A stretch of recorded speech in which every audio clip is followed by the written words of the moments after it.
The moment froze in perfect clarity.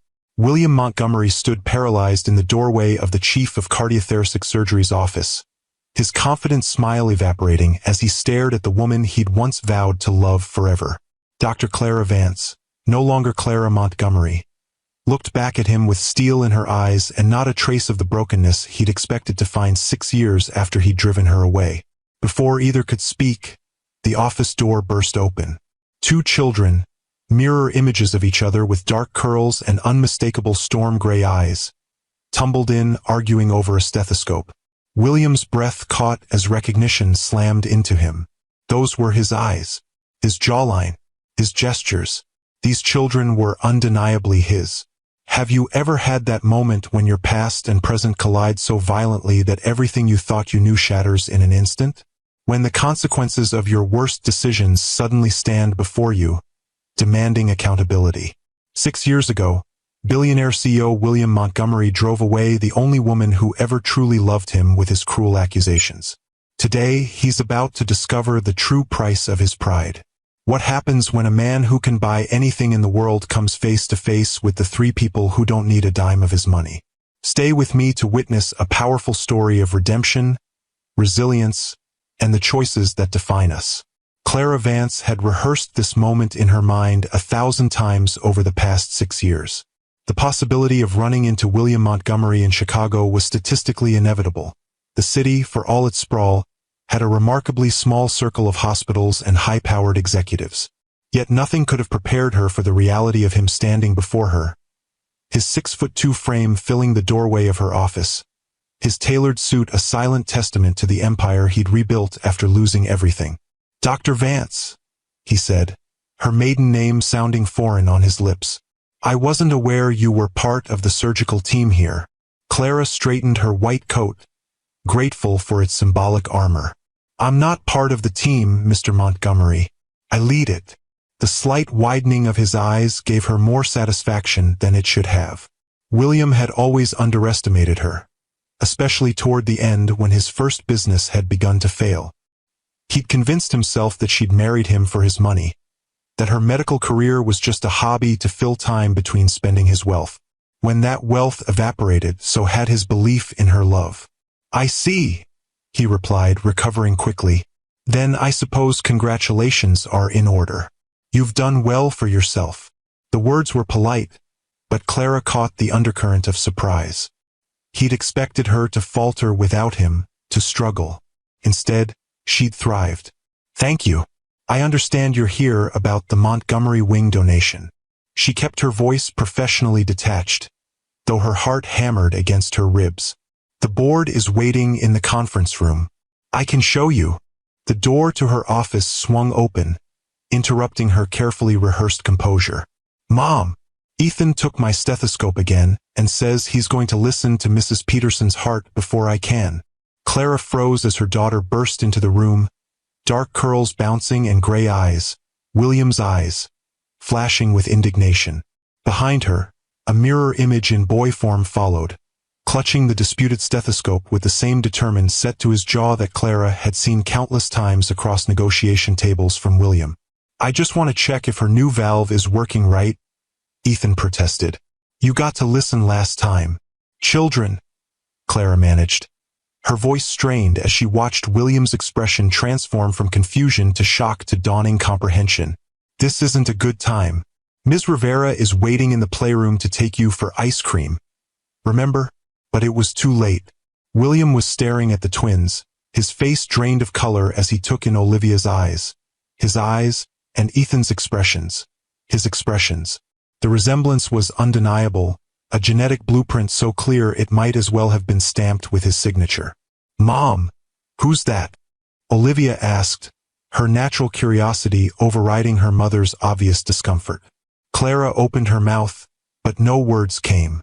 How do you introduce children to the father who never knew they existed? The father who had once looked at her with such contempt that she'd chosen to raise them alone rather than subject them to his bitterness? "I'm William Montgomery," he answered for her. His voice softer than Clara had heard it in years. He knelt down, bringing himself to the twins' eye level. "I'm an old friend of your mother's." "Are you the money man?" Ethan asked bluntly. The one giving dollars for the new children's heart place? A ghost of a smile touched William's lips. Yes, I suppose I am the money man. Cool. Ethan nodded approvingly. Mom fixes hearts, but she says sometimes you need money to fix the whole hospital. Your mother is very wise, William replied, his eyes lifting to meet Clara's, a question in them she wasn't ready to answer. Ms. Rivera is waiting, Clara reminded the twins gently, and Mrs. Peterson needs her rest, not two junior doctors arguing over her bedside. With reluctant nods, the children surrendered the stethoscope and headed for the door, but not before Olivia turned back with a thoughtful expression. You have eyes like mine, she observed to William. Grandma says I have storm cloud eyes. Then they were gone, leaving behind a silence so heavy Clara could feel it pressing against her chest. William rose slowly, his composed facade cracked wide open. They're mine, he said, not a question. Yes. Twins. Yes. 5 years old. Clara nodded, calculating the timeline in her head. 5 years, 3 months, and 12 days. 8 years earlier, Clara Vance had been Dr. Clara Reynolds then, a promising surgical resident at Northwestern Memorial with circles under her eyes and determination in her heart. She'd been surviving on coffee and ambition when fate placed her at the same charity gala as William Montgomery, Chicago's rising entrepreneurial star. You look like you'd rather be anywhere but here, he'd said, appearing beside her at the bar where she'd been hiding from the crowd of wealthy donors. Is it that obvious? She'd replied, surprised by his directness. Only to another reluctant attendee.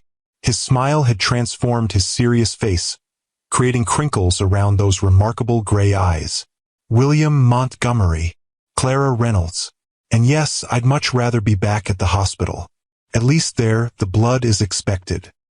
He'd laughed then, a genuine sound that cut through the practiced politeness of the gala. Surgeon. Cardiothoracic resident. You. Boring by comparison. I just move money around and occasionally build something useful. She'd later learned that something useful was a revolutionary medical supply chain system that was transforming hospital efficiency across the Midwest. That night, though, he was just a man with intelligent eyes and a smile that made her forget her exhaustion. Their courtship had been a whirlwind, dinners squeezed between her brutal shifts, weekend getaways when she could arrange coverage, late-night conversations about everything from healthcare inequality to childhood dreams. William had been different then, hungry for success but not consumed by it, ambitious but not ruthless. You're the most brilliant woman I've ever met, he told her one night as they lay tangled in his sheets, the Chicago skyline glittering beyond his bedroom windows. Most people look at me and see dollar signs. You look at me and see flaws in my business model. Clara had laughed, tracing the line of his jaw with her finger. Is that a complaint? It's why I love you, he'd answered, catching her hand and pressing a kiss to her palm. You see me, not what I can give you. 6 months later, they were married in a small ceremony overlooking Lake Michigan. Clara had worn her grandmother's restored lace dress. William had surprised her by learning to waltz for their first dance. They'd been deliriously happy, balancing her residency and his growing business with the giddy joy of building a life together. For nearly 2 years, they'd lived in a bubble of love and ambition, supporting each other's dreams, celebrating small victories, weathering setbacks together. Then came the market crash that decimated William's over-leveraged company. You were pregnant when you left, William said now, turning to face her in the silent office. When I accused you of... He stopped, unable to finish. When you accused me of being a gold digger who was looking for a richer exit? Clara supplied, the old hurt rising despite her best efforts. Yes, I was pregnant. About 6 weeks along, though I didn't know it was twins yet. Why didn't you tell me? The question hung between them, loaded with 6 years of unspoken words and missed moments. Would it have mattered? Clara asked quietly. You were so convinced I only wanted your money. Money that was gone. You looked at me like I was the reason for your failure. Every day, you found new ways to tell me how worthless I was. How you were sure I was planning to leave you for someone wealthier. She shook her head, the memories still painful despite the years. I couldn't bring children into that environment, William, and I couldn't bear to see that same contempt directed at them. William flinched as if she'd struck him. I was in a dark place, Clara. Everything I'd built was collapsing. My father's voice was in my head, telling me I'd never amount to anything, that I'd lose everything, including you. So you pushed me away first, she concluded. Made me the villain in your story so you wouldn't have to face the possibility that I might actually have loved you, not your bank account. He didn't deny it. Instead, he asked, and now? You've raised them alone all this time. Not alone, Clara corrected. My mother moved in with us when they were born. The hospital has excellent childcare. We've built a life, William. A good one. Without my help. Without a cent of my money. There was something like wonder in his voice, mixed with regret. Money was never what I needed from you, Clara said softly. A knock at the door interrupted them. Clara's assistant poked her head in, looking apologetic. Dr. Vance, the board is asking about Mr. Montgomery. They've been waiting for 20 minutes. Tell them we'll be right there, Clara replied, grateful for the momentary reprieve. When they were alone again, William stepped closer, close enough that she could smell the familiar sandalwood cologne he still wore. We need to finish this conversation. Yes, Clara agreed. But not now. The board. To hell with the board, William interrupted, a flash of the intensity she remembered. I just found out I have children.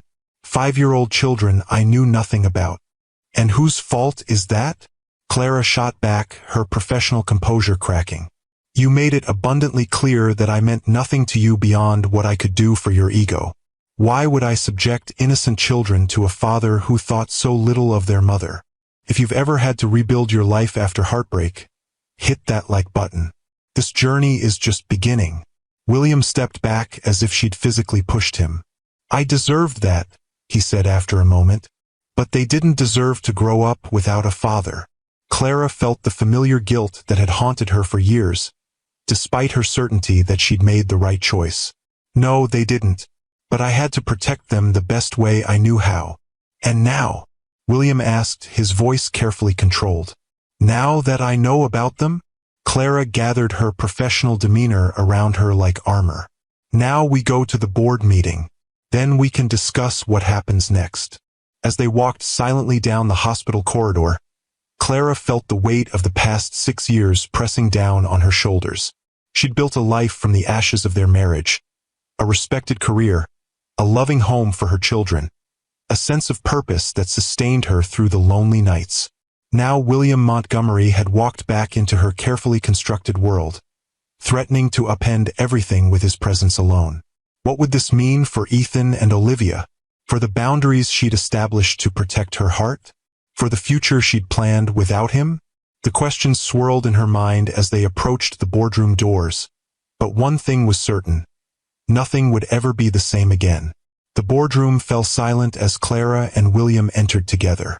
12 pairs of eyes tracked their movement, curiosity evident in the slight tilt of heads and raised eyebrows. The hospital's most generous potential donor arriving with their formidable chief of cardiothoracic surgery, both looking slightly shaken, was not the professional entrance anyone had expected. Ladies and gentlemen, I apologize for the delay, Clara said smoothly, gesturing for William to take the seat at the head of the table. Mr. Montgomery and I were discussing some unexpected personal business. William's eyes flickered to hers, surprise evident at her candor, but he recovered quickly.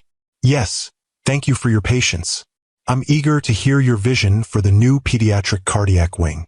As the hospital administrator launched into his presentation, Clara observed William from her position across the table. His face betrayed nothing of the emotional earthquake they'd just experienced. His attention seemingly focused on the slideshow detailing the proposed facility. But she knew better. The slight tension in his jaw, the occasional flex of his fingers against the polished mahogany. These were the tells she'd learned to read during their marriage, signs of the turmoil beneath his composed exterior.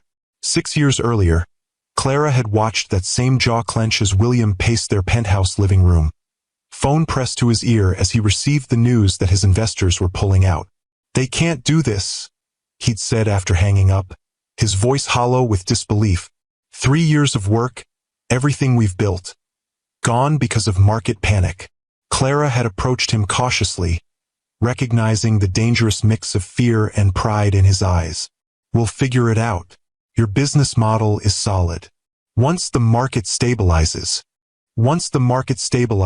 I'll be bankrupt." He'd cut her off, pouring himself a generous measure of scotch.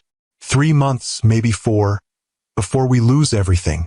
"Then we lose everything," Clara had said simply. "We'll start over. I'm still earning my residence salary. It's not much, but not much." William had laughed, a harsh sound that held no humor. "It wouldn't cover the property taxes on this place for a month. Then we'll move. William, it's just money. We still have each other." He'd looked at her then with an expression she'd never seen before, something between suspicion and contempt. "Just money? Easy for you to say. You didn't build something from nothing only to watch it crumble. You didn't promise people jobs and security that you can't deliver." "That's not fair," Clara had protested. "I'm trying to help." "Help?" The word had twisted in his mouth. "What exactly are you offering, Clara? To support us on your residence pittance while I rebuild? To live in some cramped apartment after the lifestyle you've grown accustomed to?" "If that's what it takes, yes," she'd answered, hurt by his tone but still believing they could weather this together. "I didn't marry your bank account, William. I married you." He drained his glass, setting it down with deliberate care. "We'll see how long that sentiment lasts when the cars are gone, when your friends are whispering about your failed husband, when you're shopping at discount stores instead of Michigan Avenue."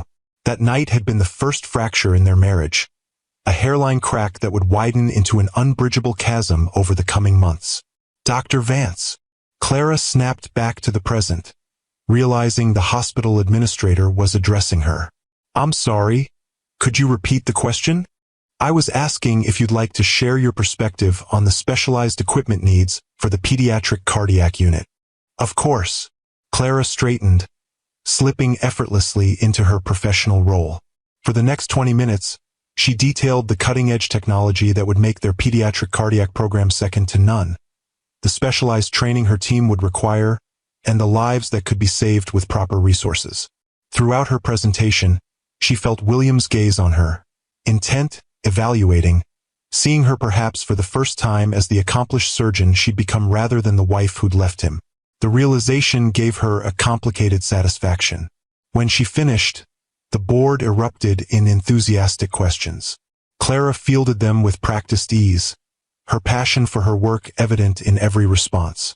This was her element now, not the glittering galas where she'd once stood in William's shadow, but the medical arena where her expertise commanded respect. "Impressive, Dr. Vance," William said when the discussion concluded, his voice carrying a note of genuine admiration.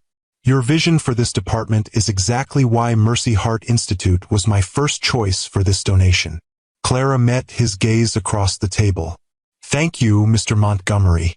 Children's cardiac care has always been my passion. Our children's futures are what matter most," he replied, the double meaning in his words clear only to her. "Which is why I'm pleased to announce that Montgomery Industries will be doubling the initially discussed donation."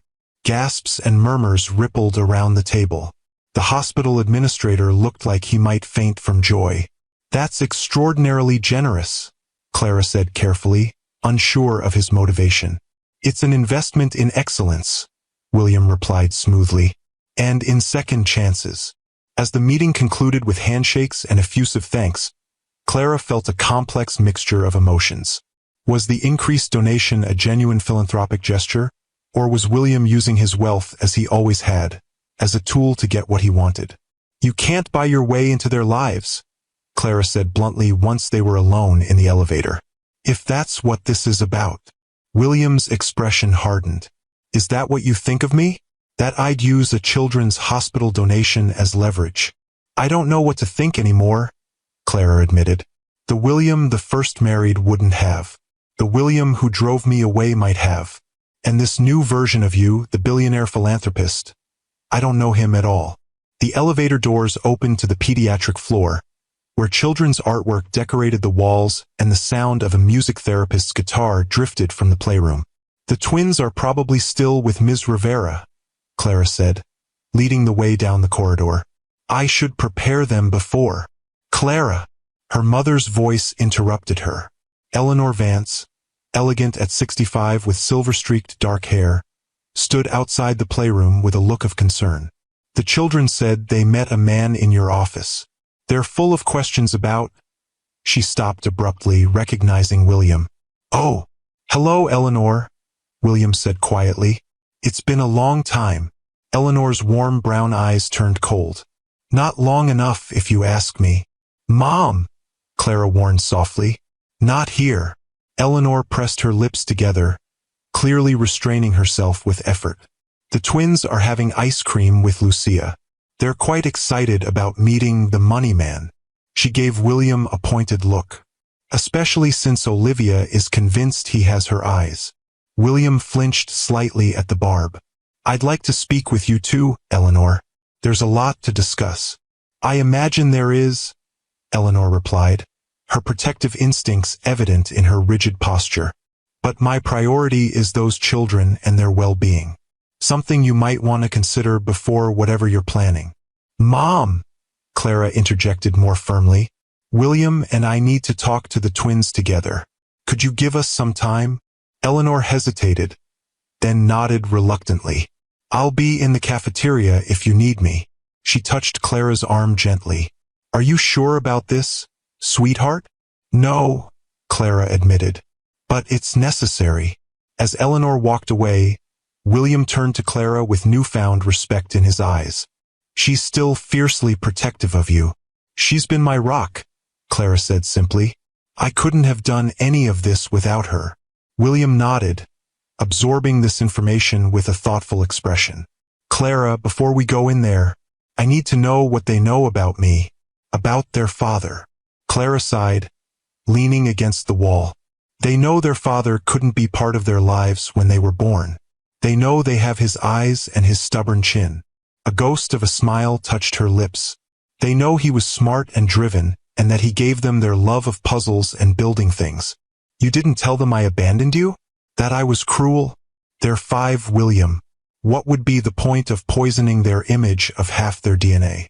Clara shook her head. Besides, it's more complicated than that, isn't it? You didn't know about them. You couldn't abandon children you didn't know existed. William's expression softened with something like gratitude. Thank you for that. For not making me a villain in their story. I didn't do it for you, Clara clarified. I did it for them. Every child deserves to believe they come from something good, even if the reality is messy. Have you ever watched someone who underestimated you realize your true worth? Share this with a sister who deserves to be seen for her strength. The playroom was bright with afternoon sunlight, walls covered in children's artwork and shelves filled with medical-themed toys, a reflection of the hospital's effort to make illness less frightening through familiarity. Ethan and Olivia sat at a small table with their babysitter, Lucia Rivera, a nursing student who had been with them since they were toddlers. Mom! Olivia spotted Clara first, her face lighting up. Ms. Rivera got us chocolate and vanilla swirl. And she said we could visit Mrs. Peterson after her nap if we're super quiet. That sounds wonderful, sweetheart, Clara replied, her heart constricting at the sight of her children's innocent happiness. A happiness that was about to be complicated by adult truths. Lucia, would you mind giving us some privacy? Mr. Montgomery and I need to talk to the children. Lucia nodded, her dark eyes curious but professional as she gathered her things. Of course, Dr. Vance. I'll check on Mrs. Peterson's status. As the door closed behind her, Clara took a deep breath and sat down at the small table, gesturing for William to join them. He lowered himself awkwardly onto one of the child-sized chairs, looking both out of place and strangely vulnerable in his expensive suit surrounded by stuffed animals and finger paintings. Ethan, Olivia, Clara began gently, Remember how you've sometimes asked me about your daddy? About why he couldn't be with us?" The twins nodded solemnly, their identical gray eyes, William's eyes, focused intently on her face. "Well, sometimes grown-ups make mistakes. Sometimes they lose each other because they're hurt or scared or not ready for certain responsibilities." Clara glanced at William, who sat perfectly still, his expression a careful mask. "Your father and I loved each other very much once, but we lost that love before I knew you were growing in my tummy. Were you sad?" Ethan asked with the direct simplicity of childhood. "Yes, very sad," Clara admitted. "But then I had you too, and you filled my heart with so much joy that the sadness got smaller." "Did our daddy know about us?" Olivia asked, her perceptive gaze shifting between her mother and William. Clara took another steadying breath. "No, sweetheart. He didn't know about you until today." The twins' eyes widened simultaneously as understanding dawned on their young faces. Olivia was the first to make the connection, her gaze locking on William with newfound recognition. "You're our daddy," she said. Not a question but a statement of fact. "That's why you have my eyes." William's carefully maintained composure cracked, emotion flooding his features as he nodded. "Yes," he said, his voice rough with feeling. "I'm your father." Ethan's brow furrowed in the exact way William's did when processing complex information. "But you didn't know about us? How come?" William looked to Clara, silently asking permission to answer. When she nodded slightly, he turned back to his son. His son, a concept still overwhelming in its newness.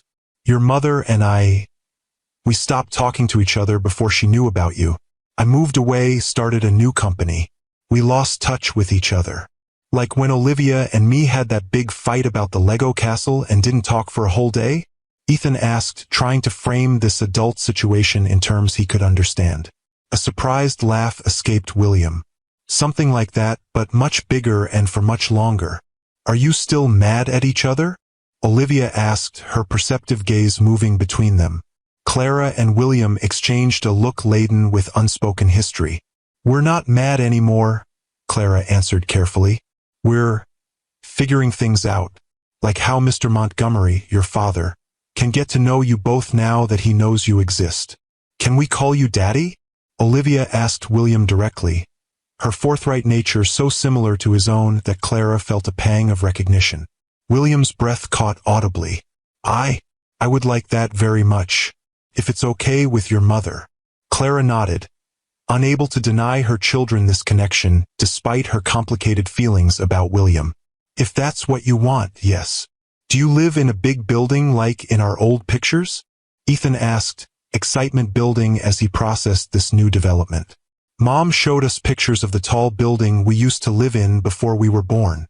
"I do," William confirmed. "On the top floor, where you can see the whole city." "Can we visit?" Olivia asked eagerly. "I want to see if it's as high as an airplane." William looked to Clara again, clearly unwilling to overstep. "That would be up to your mother." Clara felt the weight of the moment pressing on her. These were the first steps in a journey that would irrevocably change all their lives. "Maybe someday soon," she said carefully. "But first, your father and I need to talk more about how this will work." "Are you going to be married again?" Ethan asked with the innocent bluntness of childhood. Clara felt heat rise to her cheeks. "No, sweetheart. That's not. We're going to be friends," William interjected smoothly. "And we're both going to be your parents, just living in different places." "Like Tommy's mom and dad," Olivia nodded sagely. "They live in different houses, but they both come to his soccer games." "Something like that," Clara agreed, grateful for the simple explanation. As the twins peppered William with questions about his life, his work, whether he liked dinosaurs, Ethan's current obsession, or could braid hair, Olivia's constant request, Clara watched the man who had once been her husband transform before her eyes. The hard-edged CEO softened, his responses thoughtful and engaged, his attention fully present in a way it had rarely been during their marriage. This was a different William than the one she'd left. A man humbled by loss, perhaps, or simply matured by time.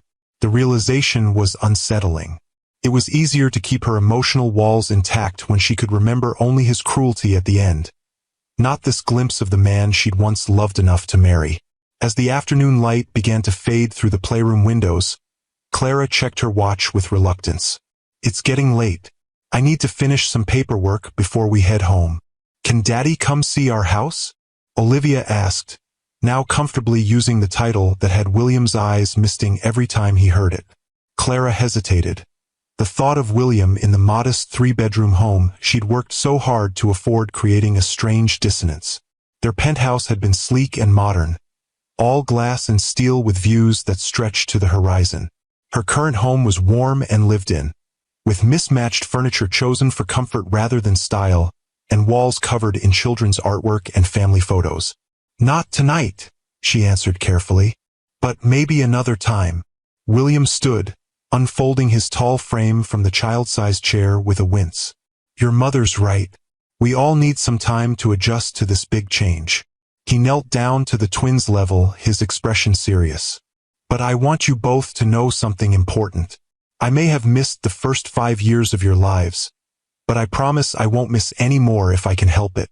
Ethan studied him with solemn eyes. Pinky promise? That's the most serious kind. William's lips twitched with suppressed emotion as he extended his little finger. Pinky promise. After the twins had each secured this sacred vow with their own small fingers, Clara ushered them toward the door. Go find Grandma in the cafeteria while I talk to your father for a minute. When they were alone, the playful atmosphere evaporated, replaced by the weight of all that remained unresolved between them. They're extraordinary, William said quietly. You've done an amazing job with them, Clara. Thank you, she replied, straightening the toys the twins had abandoned. They make it easy to be a good mother. I meant what I said to them.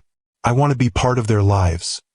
Really part of their lives, not just weekend visits and holiday appearances. Clara set down the stuffed giraffe she'd been holding, turning to face him directly. And I want that for them. But William, we need to be clear about boundaries. This isn't about us or our past. It's about what's best for Ethan and Olivia. Agreed, he said, surprising her with his immediate acquiescence. Which is why I'd like to suggest we consult a family therapist to help us navigate this situation. Someone who can guide all of us through this transition. Clara blinked, caught off guard by the thoughtful suggestion. The William she'd known would have bulldozed ahead with his own plan, confident in his ability to manage any situation through sheer force of will. That's actually a very good idea, she admitted. I've learned a few things in 6 years, he said with a self-deprecating smile. Mostly about how much I don't know. The admission, so at odds with the arrogant certainty that had characterized the end of their marriage, momentarily disarmed her. We could start with dinner, she suggested. Something casual with the twins. Let them get comfortable with you in a normal setting. I'd like that. William hesitated, then added, and maybe afterward, when they're asleep, we could talk.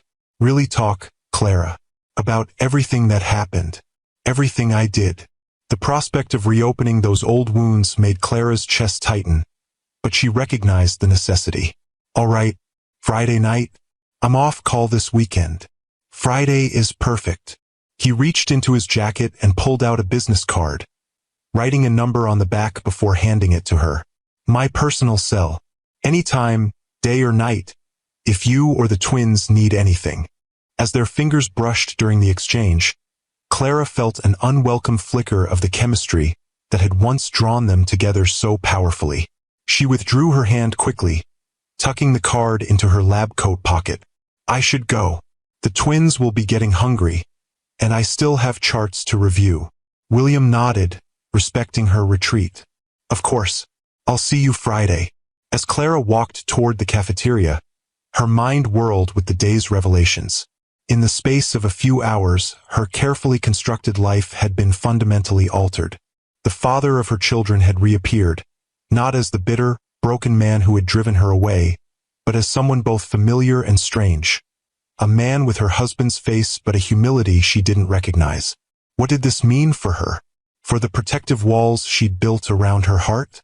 For the future she'd planned without him? The questions followed her like shadows as she collected her children and mother, their weight a constant presence beneath her smile as they drove home through the gathering dusk. 3 days after William Montgomery discovered he was a father, he stood in the middle of what had once been his home office, surveying the transformation with critical eyes.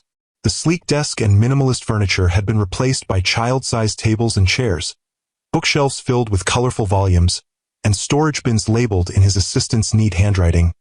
Building blocks, art supplies, dinosaurs, medical toys. "Is it too much?" he asked, turning to his sister Catherine, who leaned against the doorframe with an amused expression. "You turned a perfectly good office into a children's paradise in 72 hours, she observed dryly. "I'd say it's exactly as excessive as I'd expect from you." William ran a hand through his hair, a gesture of uncertainty that few people ever witnessed from the normally composed CEO. "I want them to feel comfortable here, to have their own space."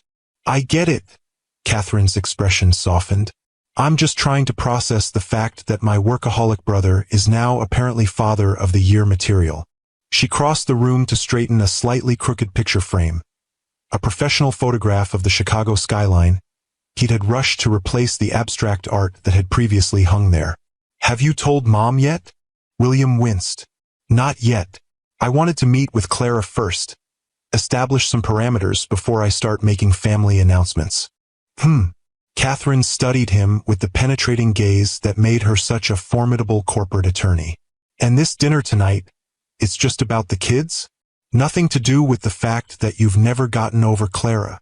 "Catherine," he warned. "What? I'm just stating facts. You haven't had a serious relationship since she left. You threw yourself into rebuilding your company with a single-mindedness that was frankly concerning. And now you're turning your pristine penthouse into a daycare center after one meeting with your long-lost twins." She raised an eyebrow. "Doesn't take a genius to connect the dots." William turned away, ostensibly to examine the new child safety locks on the cabinets. "Clara made it very clear that this is about Ethan and Olivia, not about us. And she's right. What happened between us, what I did, that's not something you just move past." "So you admit you still have feelings for her?" "What I feel doesn't matter," William replied, more sharply than he intended. "I destroyed her trust. I drove her away with my insecurity and cruelty. She built an entire life without me, raised our children alone rather than subject them to the man I was then." He shook his head. "The only thing that matters now is being the father those children deserve." Catherine studied him for a long moment, then nodded slowly. "Well, that's more self-awareness than you've shown in the past decade, so I'll count it as progress." She checked her watch. "I should go. Some of us still have offices we use for actual work." At the door, she paused. "For what it's worth, Will, I always liked Clara. She was the only one of your girlfriends who ever called you on your bullshit." A smile touched her lips. "And based on what you've told me about those twins, they got the best of both of you. That's something to build on." After Catherine left, William stood alone in the child-friendly space he'd created, wondering if he'd gone overboard, if Clara would see it as an attempt to buy his way into their children's affections. The thought made him frown. Once, perhaps, that would have been his approach, throwing money at a problem until it was solved, using his wealth as both weapon and shield. But the man who had lost everything and rebuilt it from scratch had learned some hard lessons along the way. Chief among them, the things that mattered most couldn't be purchased at any price. 6 years earlier, William had stood in their penthouse living room, watching Clara pack her suitcase with methodical precision. The final argument had been brutal, his accusations growing more vicious as his business collapsed around him. Her quiet dignity in the face of his verbal assault only fueling his irrational anger. "So that's it?" he demanded, gesturing to the single suitcase. 2 years of marriage, and you're walking away with one bag?" Clara had continued folding her clothes, her movements controlled despite the tears streaming down her face. "I'm taking what's mine, what I brought into this marriage. And nothing I gave you?" The question had been loaded with bitter implication. She'd finally looked up then, her eyes red-rimmed but steady. "The things you gave me were gifts, William, not transactions." not investments with expected returns. If you want them back, take them. They're just things. Easy to be philosophical about material possessions when you're leaving for greener pastures. He'd sneered, the scotch in his system fueling his darkest insecurities. Who is he? One of those attending surgeons with their established practices and trust funds? Or maybe a patient's grateful family member? Someone who can maintain the lifestyle you've grown accustomed to. The accusation had stopped her cold. Is that really what you think of me? That I'd cheat on you? That I'd leave you because we're facing financial difficulties? Why else would you be going now, when everything is falling apart? Perfect timing, Clara. Wait until I'm at my lowest, then abandon ship. I'm leaving because I don't recognize the man I married anymore, she'd replied, her voice breaking. Because for the past 3 months, you've treated me like an enemy instead of a partner. Because you've made it abundantly clear that you don't trust me, don't respect me, and don't believe in the vows we made. Pretty words, he dismissed. But actions speak louder. And your action is walking out that door when things get tough. Clara had closed her suitcase with a decisive click. No, William. I'm walking out that door because things are already broken beyond repair. Because you've chosen to believe the worst of me rather than accept that I might actually love you for yourself, not your bank account. She'd lifted her chin, dignity in every line of her body despite her tears. I deserve better than that. I deserve to be trusted. Trust is earned, he'd shot back. No, she'd said quietly. In a marriage, trust is given. It's the foundation everything else is built on. And you've made it clear you never really trusted me at all. As she'd walked to the door, he'd called after her, pride and fear making his voice harsh. Don't expect to come crawling back when you realize what you're giving up. When this is over, when I rebuild, and I will rebuild, don't think you'll get a second chance at the Montgomery fortune. Clara had paused, her hand on the doorknob, a look of profound sadness crossing her features. That's the difference between us, William. You think I'm leaving because of what I might lose materially. The truth is, I'm leaving because of what I've already lost that money could never buy. Your respect, your trust, your love. The door had closed behind her with a quiet finality that haunted his dreams for years afterward. If you believe true wealth comes from character, not currency, subscribe to Timeless Love Tales for more stories that remind us what really matters. The doorbell's chime pulled William from his memories. He glanced at his watch, 6:30 p.m., exactly when Clara had said they would arrive. Her punctuality was one of the many things that hadn't changed. He took a deep breath, straightening his casual sweater, deliberately chosen instead of his usual formal attire, and walked to the door. The moment of truth had arrived. Clara stood in the hallway, looking both familiar and strange in dark jeans and a soft blue sweater instead of her white coat. Beside her, the twins bounced with barely contained excitement, each clutching a small backpack. We brought our favorite toys to show you, Ethan announced before William could even say hello. And Mom said we could stay until after dinner if we're good. Well then, you'd better come in, William replied, stepping aside to let them enter. I've been looking forward to this all day. As the twins rushed past him, exclaiming over the floor-to-ceiling windows and panoramic view of Chicago at dusk, Clara lingered in the doorway, her expression guarded. You've redecorated, she observed, noting the warmer colors and more comfortable furniture that had replaced the stark minimalism of their shared days. A few changes, William acknowledged.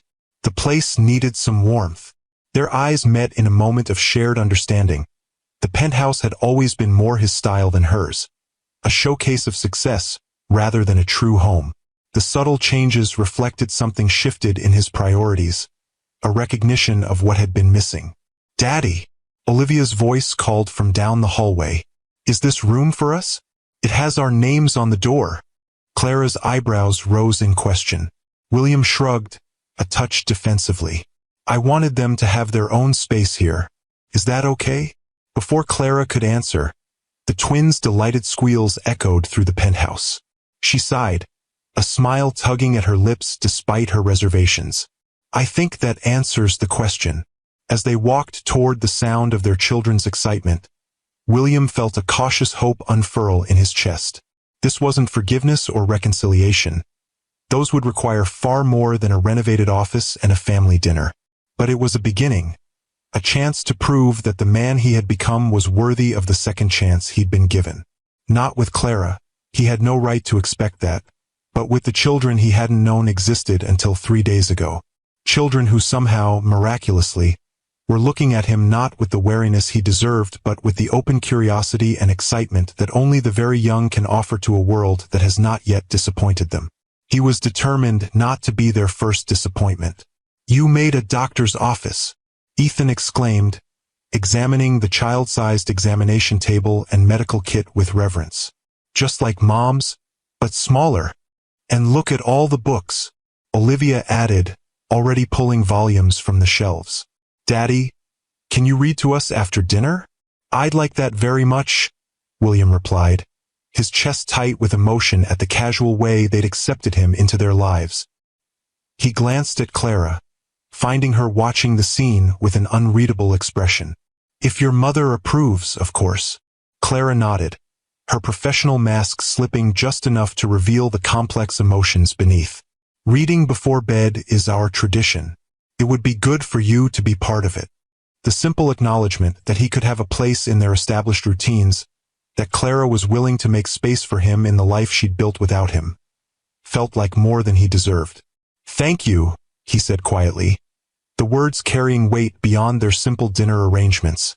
Clara held his gaze for a moment, then turned her attention to the twins. "Why don't you show your father what you brought in your backpacks while I help set up dinner?" As the children eagerly unzipped their bags, William found himself drawn into their world of treasured possessions and earnest explanations. Ethan's prized dinosaur collection, T-Rex, is the most famous, but Ankylosaurus is actually cooler because of his armor. Olivia's medical journal, where she drew pictures of hearts and wrote observations about her mother's patients. "Mrs. Peterson got a new valve, see? I drew it right here." Watching them, William was struck by how much he had missed. First steps, first words, first days of school. Milestones that could never be recaptured. The realization brought a sharp ache of regret, but also a fierce determination. He couldn't change the past, but the future, their future, was still unwritten, and he intended to be part of every chapter from this moment forward. Dinner was a surprisingly relaxed affair, served at the kitchen island rather than the formal dining table that had rarely seen use even when Clara lived there. William had ordered from their old favorite Italian restaurant, a detail that earned him a raised eyebrow from Clara but delighted exclamations from the twins when they discovered their mother's favorite pasta dish was on the menu. "You remembered," Clara said quietly as the children debated the merits of different pasta shapes with the seriousness only 5-year-olds could bring to such a discussion. "I remember everything about you," William replied, then immediately regretted the intimacy of the admission when he saw her expression close. "Sorry. That was—" "It's fine," she interrupted, focusing on cutting Olivia's chicken into manageable pieces. "It was a long time ago." The awkward moment passed as Ethan launched into an elaborate story about a frog they'd found in the hospital garden, complete with sound effects that had William struggling to maintain his composure. Clara watched them interact, noting how naturally William responded to the children, how attentively he listened to their rambling tales, how his eyes crinkled with genuine amusement at their antics. It was disconcerting to see this side of him, the patient, engaged father, when her memories of their final months together were dominated by his cutting remarks and cold dismissals. The contrast made her wonder which version was the real William Montgomery, the bitter man who had driven her away, or this warm presence who looked at their children with undisguised wonder. Perhaps they were both real, she reflected. People were rarely all good or all bad, especially people shaped by the kind of childhood William had endured. Abandoned by his father, raised by a mother who worked 3 jobs, fighting his way into elite circles through sheer determination and intelligence. His drive and ambition had been what attracted her initially, his refusal to accept limitations or defeat. But those same qualities had turned toxic when failure loomed, his fear of losing everything transforming into a desperate need to assign blame. "Mom, can we show Daddy our special dessert trick?" Olivia's question pulled Clara from her thoughts. "If your father doesn't mind a little mess," Clara replied, glancing at the immaculate kitchen with its pristine countertops. William smiled, another glimpse of the man she'd once loved. "I think this kitchen could use a little mess. It's too perfect." The special dessert trick turned out to be an elaborate ice cream sundae assembly that involved much more chocolate sauce and sprinkles than actual ice cream. William watched in fascination as the twins worked in perfect synchronization, one holding the bowl while the other poured, their movements a choreographed dance that spoke of countless shared experiences. "They've always been like this," Clara explained, noticing his expression. "Even as babies, they seemed to communicate without words. The nurses in the NICU used to say they'd never seen twins so attuned to each other." "They were premature?" William asked, a new worry creasing his brow. Clara nodded, the memory still difficult despite the years that had passed. 34 weeks. Olivia was fine, but Ethan... She swallowed hard. He had some respiratory issues. Spent 3 weeks in the NICU. William's face paled. "I should have been there." "You didn't know?" Clara reminded him, surprised to find herself offering comfort when she'd carried this burden alone for so long. "Because you couldn't tell me?" he countered, his voice low to keep the conversation private from the children. "Because I'd made it impossible for you to reach out, even with something this important." Before Clara could respond, the twins presented their masterpiece with flourishing gestures. "Tada! The Montgomery Vance Super Sunday Surprise." William's expression shifted seamlessly from regret to delight, a transition so smooth Clara wondered how often he'd performed it in boardrooms and business meetings over the years. "That looks absolutely incredible. Did you come up with this yourselves?" "Grandma helped," Ethan admitted. "She says dessert should always be an adventure." "Your grandmother is a very wise woman," William agreed, accepting a spoon from Olivia with appropriate solemnity. "Shall we?" The shared dessert, with its excessive toppings and accompanying giggles, created a bubble of normalcy that felt both strange and precious. For a brief time, they were simply a family enjoying an evening together, the complicated history between the adults temporarily set aside in favor of chocolate-smeared smiles and brain freeze warnings. When the twins finally began to show signs of sugar crash, Clara checked her watch. "It's getting late. We should probably head home." "But Mom," Olivia protested through a yawn. "Daddy was going to read to us. You said."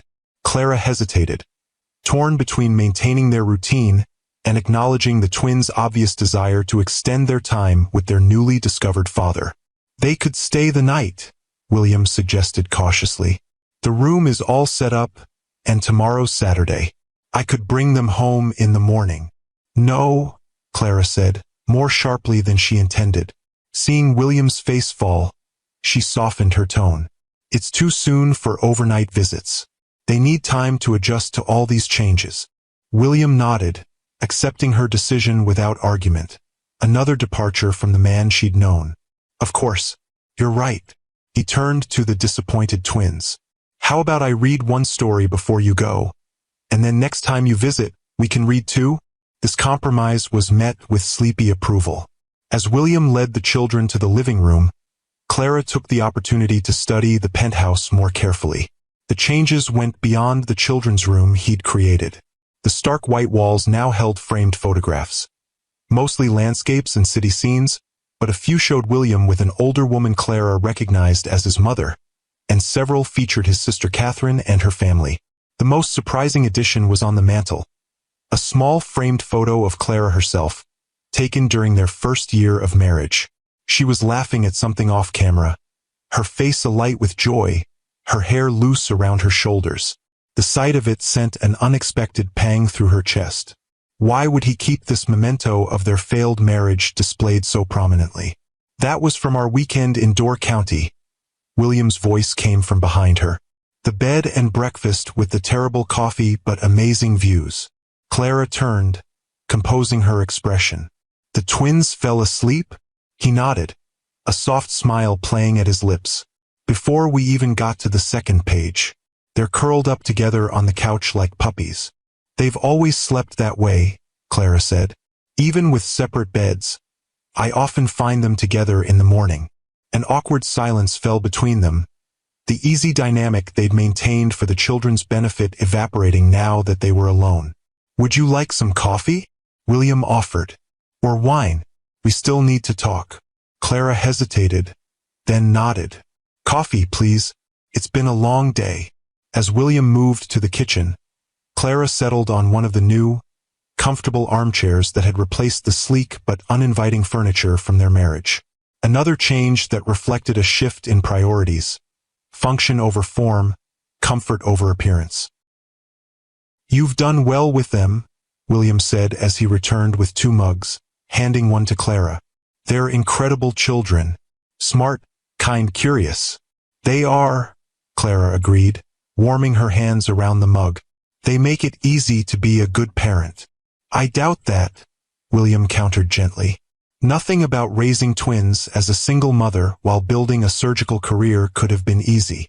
Clara shrugged, uncomfortable with his praise. "We managed. My mother was a godsend, and the hospital has excellent childcare." "Still," William persisted, "what you've accomplished is remarkable. Chief of cardiothoracic surgery at 38, raising 2 well-adjusted children, maintaining your sanity. It's impressive, Clara." "Is that why you kept my photo?" she asked abruptly, nodding toward the frame on the mantel. "Some kind of reminder of what you lost?" William's expression sobered. "I kept it because it was the happiest time of my life, even if I didn't appreciate it then." He set his mug down, leaning forward with his elbows on his knees. "I owe you an apology, Clara. Many apologies, actually, but we have to start somewhere." "William, please," he interrupted. "Let me say this. I've rehearsed it for 6 years, even though I never thought I'd get the chance to actually tell you." Clara fell silent, steeling herself for whatever was coming. "I was cruel to you," William began, his voice steady but filled with regret. "When my business was failing, I lashed out at the person who least deserved it. I accused you of things I knew weren't true because I was terrified of losing you and decided to push you away first." He met her gaze directly. "There's no excuse for how I treated you. My fear, my pride, my father's voice in my head telling me I was worthless without money. None of that justifies what I said and did." Clara swallowed hard, unprepared for the raw honesty in his words. "Why are you telling me this now?" "Because you deserve to hear it," he replied simply. "Because our children deserve parents who can at least be civil to each other. And because I've carried this regret for 6 years, watching your career rise from afar, knowing I'd thrown away the best thing in my life because I couldn't face my own failures." "You watched my career?" Clara asked, surprised. William nodded. "I've kept track of your publications, your promotions. Not in a stalking way," he added hastily. "Just professional awareness. I was proud of you, even though I had no right to be." The admission hung between them, complicated and weighted with history. "I didn't leave because your business failed," Clara said finally. "I need you to understand that. I left because you became someone I didn't recognize. Someone who thought the worst of me, who seemed to take pleasure in hurting me." "I know," William acknowledged. "And that's the heaviest part of my regret. Not losing the money or the status, but becoming the kind of man who would drive away someone who only ever supported him." Clara studied him, searching for signs of the manipulation that had characterized their final months together. Instead, she found only sincerity in his eyes, a humility that the William she'd known would have considered weakness. "What do you want from me, William?" she asked directly. "Forgiveness? Absolution. I want a chance to be a father to our children," he answered without hesitation. "Beyond that," he shrugged, a gesture of surrender. "I have no expectations. You've built a life without me, a good life. I'm just grateful for the opportunity to know Ethan and Olivia." The simplicity of his answer, devoid of the demands or conditions she'd half expected, caught Clara off guard. "And if I said I wanted full custody, with only supervised visitation for you, I'd fight you," William replied honestly. "Not because I don't respect your judgment, but because those children deserve to know their father, to have me in their lives in a meaningful way." His expression softened. "But I don't think you'll do that." You've already shown more generosity than I deserve by not poisoning them against me, by allowing this dinner, by considering a path forward together as co-parents." Clara was silent for a long moment, processing his words. The man before her was both familiar and strange. William's face, William's voice, but with a self-awareness and humility that seemed entirely new. "We should wake the twins," she said finally, setting down her untouched coffee. "It's getting late, and they have swimming lessons in the morning." William nodded, accepting the change of subject. "Of course, I'll get their things." As he moved to collect the children's backpacks, Clara added, "Swimming is at 10, at the community center on Lakeshore Drive, if you wanted to come." William turned, surprise and hope flickering across his features. "I'd like that very much. This doesn't mean I've forgiven you," Clara clarified, needing to establish boundaries even as she offered this small olive branch. "It just means the twins deserve to have their father involved in their activities if he wants to be." "I understand," William replied solemnly. "And Clara? Thank you. What would you do in Clara's position? Would you open your heart again or keep those walls firmly in place? Comment below with your thoughts, and don't forget to subscribe for more stories of resilience and redemption. The community center pool echoed with the shrieks and laughter of children enjoying their Saturday morning swim lessons. Clara sat on the bleachers, a medical journal open on her lap but largely ignored as she watched the twins in the water. Ethan was fearless, diving beneath the surface with abandon, while Olivia approached each new skill with methodical determination, perfecting her form before moving on. "They're naturals," William observed, settling beside her with 2 cups of coffee from the vending machine. "Ethan reminds me of Catherine at that age. Jumping first, thinking later." Clara accepted the coffee with a nod of thanks. "He gives me heart attacks on a regular basis. Last month he decided to see if he could jump from the top of the playground slide into a pile of leaves. Successful experiment? Sprained wrist and a valuable lesson about gravity," Clara replied dryly. Olivia documented the whole thing in her medical journal, with surprisingly accurate anatomical drawings. William chuckled, his eyes following their daughter as she carefully practiced her backstroke. "She's going to be a doctor like her mother, isn't she? She certainly seems headed that way. Yesterday she informed me that she plans to be a heart fixer, but might also consider being an astronaut on weekends." "Ambitious," William noted with pride. "Good for her." They fell into a comfortable silence, the awkwardness of the previous evening somewhat diminished in the bright light of day and the neutral territory of the community center. "I've been thinking about what you said last night," Clara said finally, her eyes still on the pool, "about wanting to be involved in their lives in a meaningful way." William turned to her, his expression attentive but careful, as if afraid of saying the wrong thing. "I think we should establish a regular schedule," she continued. "Maybe Wednesday evenings and alternate weekends to start.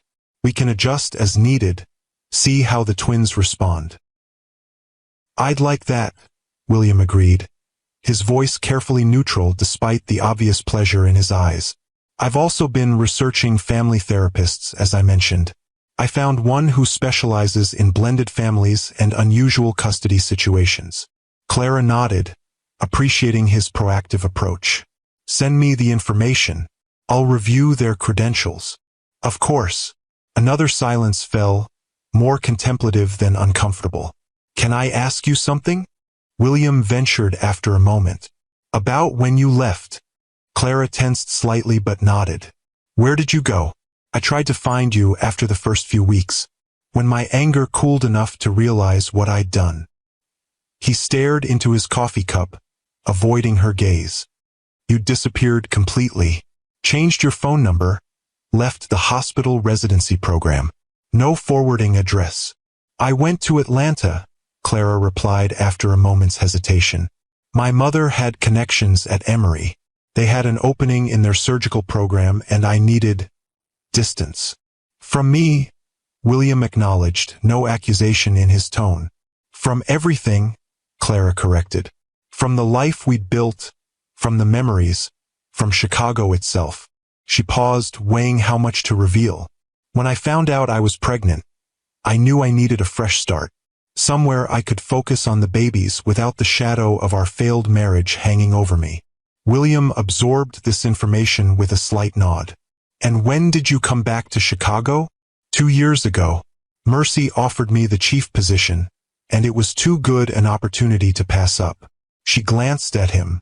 I knew there was a risk of running into you, but I figured the city was big enough for both of us. Until I decided to donate a wing to your hospital, William said with a hint of irony. Until then, Clara agreed, a reluctant smile tugging at her lips. Mom, Dad, watch this. Ethan's voice called from the pool, where he was preparing to demonstrate a new dive under the instructor's watchful eye. They both turned automatically, their conversation suspended as they focused on their son's aquatic achievement. Clara was struck by how natural it felt, sitting beside William, sharing this ordinary parental moment. Dangerous territory, she reminded herself. The ease between them was a mirage, built on the foundation of their shared love for the twins rather than any true reconciliation.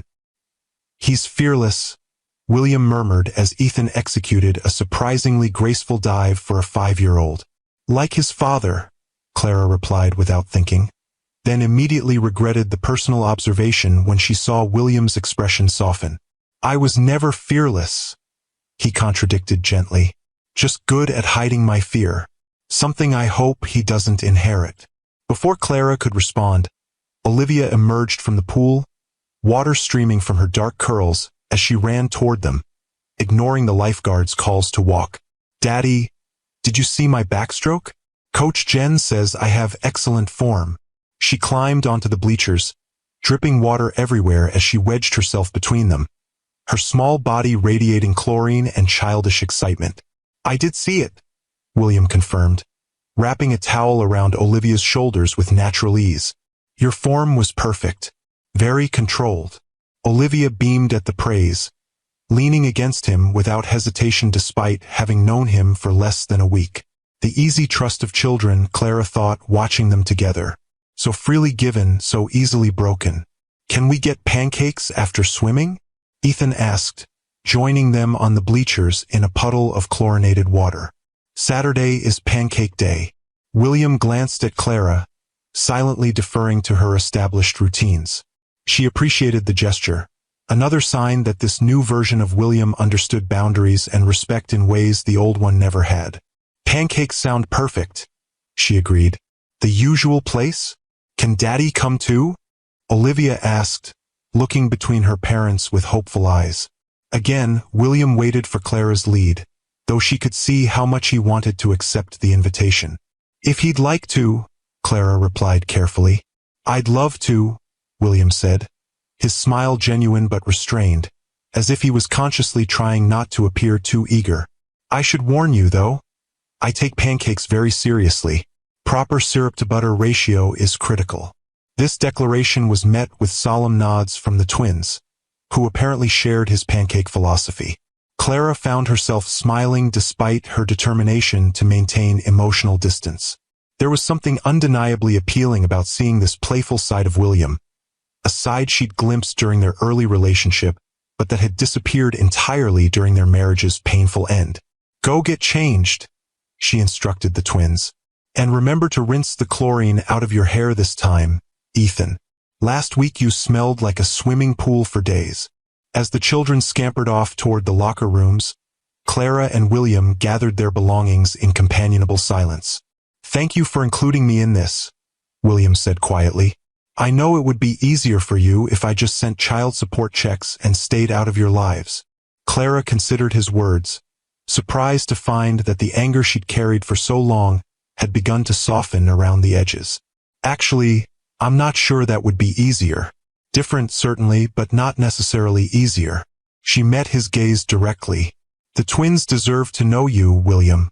And from what I've seen this week, you deserve to know them too. Something flickered in his eyes. Gratitude, perhaps, or a deeper emotion she wasn't ready to name. That means more than you know. Before the moment could become too weighted, Clara changed the subject. Have you told your mother yet? About the twins? William grimaced slightly. Not yet. I wanted to make sure you were comfortable with it first. She'll want to meet them immediately, of course. Of course, Clara echoed, remembering her former mother-in-law's warm but sometimes overwhelming personality. Marion Montgomery had been one of the few bright spots in the final months of their marriage, steadfastly refusing to take sides even as her son spiraled into bitterness. She should meet them. They should know their grandmother. She always liked you, William offered, even after everything. She told me I was a fool to let you go. Smart woman, Clara replied with a hint of her old spark. William laughed, the sound startlingly familiar after so many years. She'll be insufferable when she finds out she was right. Again, the easy banter felt dangerous, too reminiscent of better days. Clara pulled back slightly, rebuilding the emotional walls that had protected her for so long. We should check on the twins. Ethan probably needs help with his shoelaces. If William noticed her retreat, he didn't comment on it, simply nodding and following her toward the locker rooms. This, too, was new, his willingness to respect her boundaries, to accept the limitations she placed on their interactions without pushing for more than she was willing to give. It made maintaining those boundaries both easier and, paradoxically, more difficult. The William she'd left would have demanded forgiveness, would have used his charm and intensity to wear down her defenses. This William, with his patient acceptance and quiet remorse, was harder to keep at arm's length. The Pancake Restaurant was a cozy neighborhood establishment with worn vinyl booths and waitresses who knew the twins by name. Clara watched as William took in the homey atmosphere, so different from the upscale establishments they'd frequented during their marriage. Dr. V, the elderly waitress, approached their table with a pot of coffee and a warm smile. And the dynamic duo, "Who's your friend?" "This is our daddy," Olivia announced before either parent could respond. "He was lost, but now he's found." The waitress's eyebrows shot up as she looked between Clara and William with undisguised curiosity. "Well, isn't that something? Welcome to Maggie's, Mr. Montgomery," William supplied, extending his hand with the easy charm that had once opened doors throughout Chicago's business world. "William Montgomery. And you must be the famous Maggie I've been hearing about for the last 10 minutes. "The very same," Maggie confirmed, clearly charmed despite the awkward introduction. "These two are my favorite Saturday customers.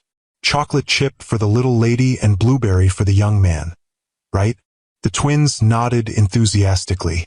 "And for the grown-ups?" Maggie asked, her gaze lingering on William with frank assessment. "I'll have my usual," Clara said. "Whole wheat with fresh fruit." "Trying to keep your doctor credibility intact," Maggie teased, then turned to William. "And you, Mr. Montgomery?" "I'll trust your recommendation," William replied. "What's the house specialty? For a first-timer? Gotta be the cinnamon apple with caramel drizzle. Heart attack on a plate, but worth every bite." "Sold," William agreed with a smile. "And please call me William." As Maggie moved away to place their order, Clara found herself studying William with renewed curiosity. He fit into this humble setting with surprising ease, showing none of the impatience or disdain he might have displayed in their married days when faced with plastic menus and paper placemats. "What?" he asked, catching her scrutiny. "Nothing," Clara deflected. "Just, you seem different here." William glanced around the restaurant, understanding her meaning. "I am different. 6 years and one spectacular failure will do that to a person." He lowered his voice so the twins, occupied with their coloring placemats, wouldn't hear. "When you lose everything, you gain perspective on what actually matters." Before Clara could respond, Ethan tugged at William's sleeve. "Daddy, can you help me with the maze? It's really hard." "Let's see what we're dealing with," William replied, turning his attention to the children's placemat with the same focus he might give a complex business proposal. Clara watched them, father and son bent over the paper maze, dark heads nearly touching as they strategized the best route. Across the table, Olivia was carefully coloring a unicorn, her tongue caught between her teeth in concentration. The same expression William wore when deeply focused. The scene created a strange ache in Clara's chest, a bittersweet recognition of what might have been if things had gone differently. If William had been able to face failure without lashing out. If she had found the courage to tell him about the pregnancy despite his cruelty. If either of them had fought harder to save what they'd once had. But that was the past, she reminded herself firmly. What mattered now was the present, two children who deserved the best from both their parents, regardless of the complicated history between them. "They're asleep," Clara announced, joining William on the front porch of her modest craftsman home. After pancakes, the day had somehow extended to include a visit to the Children's Science Museum and then dinner at Clara's house. A natural progression that neither adult had questioned until it was too late to change course. William looked up from the porch swing where he'd been waiting. "Already? I thought they'd be too excited to settle down. All that swimming and museum exploring wore them out," Clara replied, settling on the opposite end of the swing. "Though Olivia made me promise you'd be here for breakfast. Apparently, you're the only one who cuts pancakes into proper triangles." William smiled, pleased by this small vote of confidence from his daughter. "I'd be happy to demonstrate my pancake geometry skills. If that's all right with you," he added, careful not to presume. Clara nodded, pushing the swing gently with her foot. "It's fine. They'd be disappointed if you weren't here in the morning." They sat in companionable silence for a few minutes, the spring evening wrapping around them with the scent of Clara's blooming garden and the distant sounds of the neighborhood settling for the night. "You have a beautiful home," William observed, his gaze taking in the carefully tended front yard with its flowering dogwood and cheerful tulips. "It suits you." "Thank you," Clara replied, following his gaze. "It's nothing like the penthouse, but—" "It's better," William interrupted gently. "It's a real home. The penthouse was always more of a statement than a place to live." Clara studied him in the fading light, still adjusting to this reflective, self-aware version of the man she'd once known so intimately. "You really have changed, haven't you?" William met her gaze steadily. "I had to.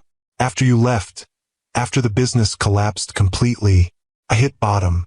Spent 3 months drinking too much, blaming everyone but myself." He shook his head at the memory. "Then Catherine staged what she called an intervention, but was really more of a verbal beatdown. Told me I could either become our father bitter, self-pitying and alone, or I could take responsibility and rebuild something worthwhile." "Sounds like Catherine," Clara said with a small smile, remembering her former sister-in-law's formidable directness. "She mentioned you, actually," William continued. "Said you were the best thing that ever happened to me, and I'd thrown it away because I was too proud to admit I needed help." He sighed, running a hand through his hair in a gesture Clara remembered from their marriage, a rare sign of vulnerability from a man who prided himself on control. She was right, of course, about all of it. "So what happened?" Clara asked, genuinely curious about the journey that had transformed him from the broken, angry man she'd left to the successful but humbled person beside her. "I got sober, for one thing," William replied matter-of-factly. "Turns out scotch and self-pity aren't a great combination for clear thinking. Then I started over, literally from scratch. Sold everything that wasn't already being repossessed, rented a tiny apartment in a neighborhood I would have sneered at before, and started a new company with the one asset I had left, my brain. Montgomery Industries," Clara supplied, familiar with the company's meteoric rise over the past 5 years. "Medical supply chain management and healthcare technology." William nodded. "Built on the lessons I learned from my first failure. More sustainable growth, better risk management, and a focus on creating actual value rather than just accumulating wealth." He glanced at her. "And a much better work-life balance, though I didn't fully appreciate why that mattered until this week." The implication hung between them, that discovering his children had shifted his priorities yet again, revealing the emptiness at the center of his rebuilt success. "What about you?" William asked, turning the conversation away from himself. "Beyond the impressive career and raising the twins, are you happy?" The question caught Clara off guard with its simplicity and directness. Was she happy? She had her children, her career, her home, her mother nearby for support. She had colleagues who respected her, a few close friends who understood her limited social availability, occasional dates that never developed into anything serious because she couldn't, or wouldn't, make the emotional space required. "I'm fulfilled," she answered carefully. "The twins bring me joy every day, even when they're driving me crazy. My work challenges and satisfies me.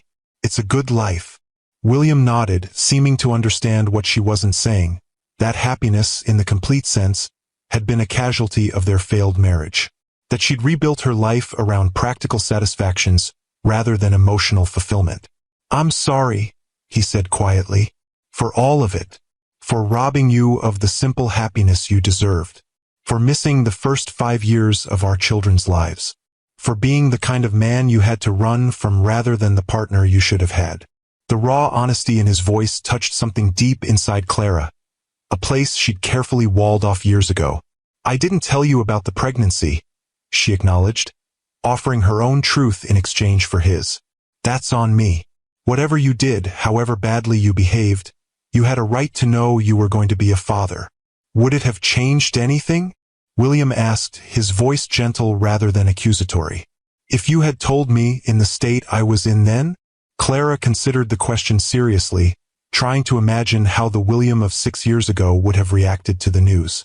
"I don't know," she admitted finally. "I was afraid you'd either reject them outright or try to use them as pawns to hurt me. Neither seemed like a risk worth taking." William winced but nodded. "That's fair. I wasn't in a place to be a father then. I could barely function as a human being, let alone a parent." He paused, choosing his next words carefully. "But I would like to think that knowing about them might have pulled me out of that downward spiral sooner. Given me something to fight for beyond my own pride." The thought created a complicated tangle of emotions in Clara's chest. Regret for what might have been, relief that she'd protected her children during their vulnerable early years, guilt for denying them a father who, despite his flaws, clearly had the capacity to love them deeply. "We can't change the past," she said finally. "All we can do is try to make the best choices going forward." "Agreed," William replied, his expression thoughtful. "Which brings me to something I've been wanting to discuss with you, about the twins' future." Clara tensed slightly, her protective instincts flaring. "What about it?" "I'd like to set up a trust for their education and future needs," William said carefully. "Something substantial but not excessive.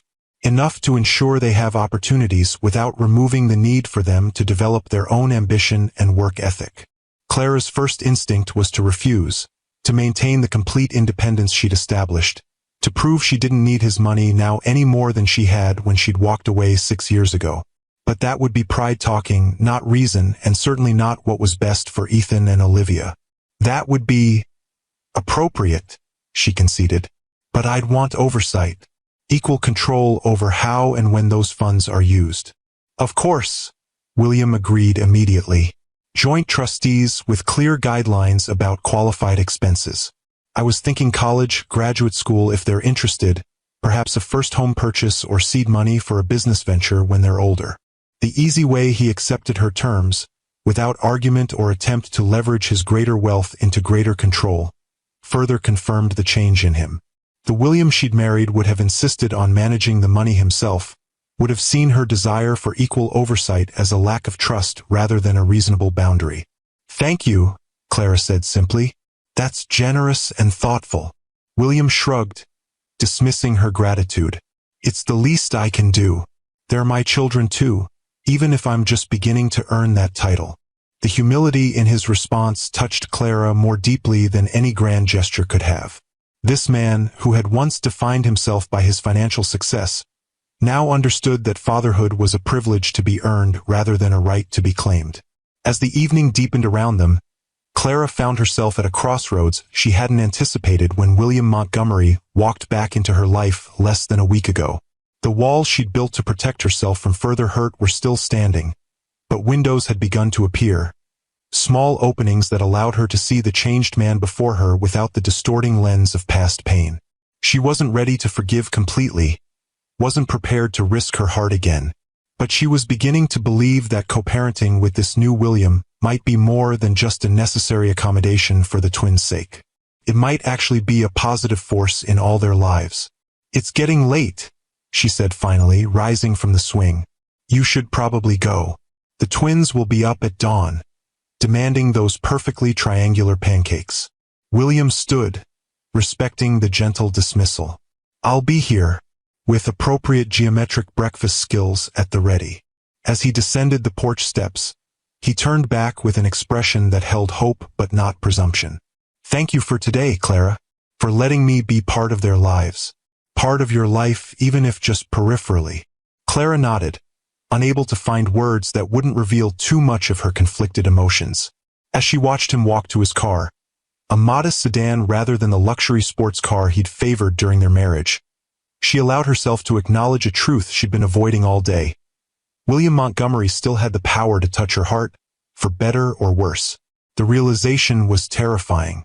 And yet, as she turned to go inside, to check on the sleeping children who had their father's eyes and her determination, Clara felt something she hadn't experienced in years. A cautious, fragile hope that perhaps the future held possibilities she hadn't dared to imagine. The next month passed in a blur of new routines and careful adjustments. True to his word, William maintained the schedule they'd established: Wednesday evenings and alternate weekends, with occasional lunch visits to the hospital cafeteria when Clara's surgical schedule allowed. He never pushed for more time than she offered, never complained when emergency surgeries forced last-minute cancellations, never used his wealth or influence to try to impress the twins or undermine Clara's authority. Instead, he integrated himself into their lives with patient determination, learning their routines, respecting their established traditions, and creating new connections that honored the family unit Clara had built while carving out his own place within it.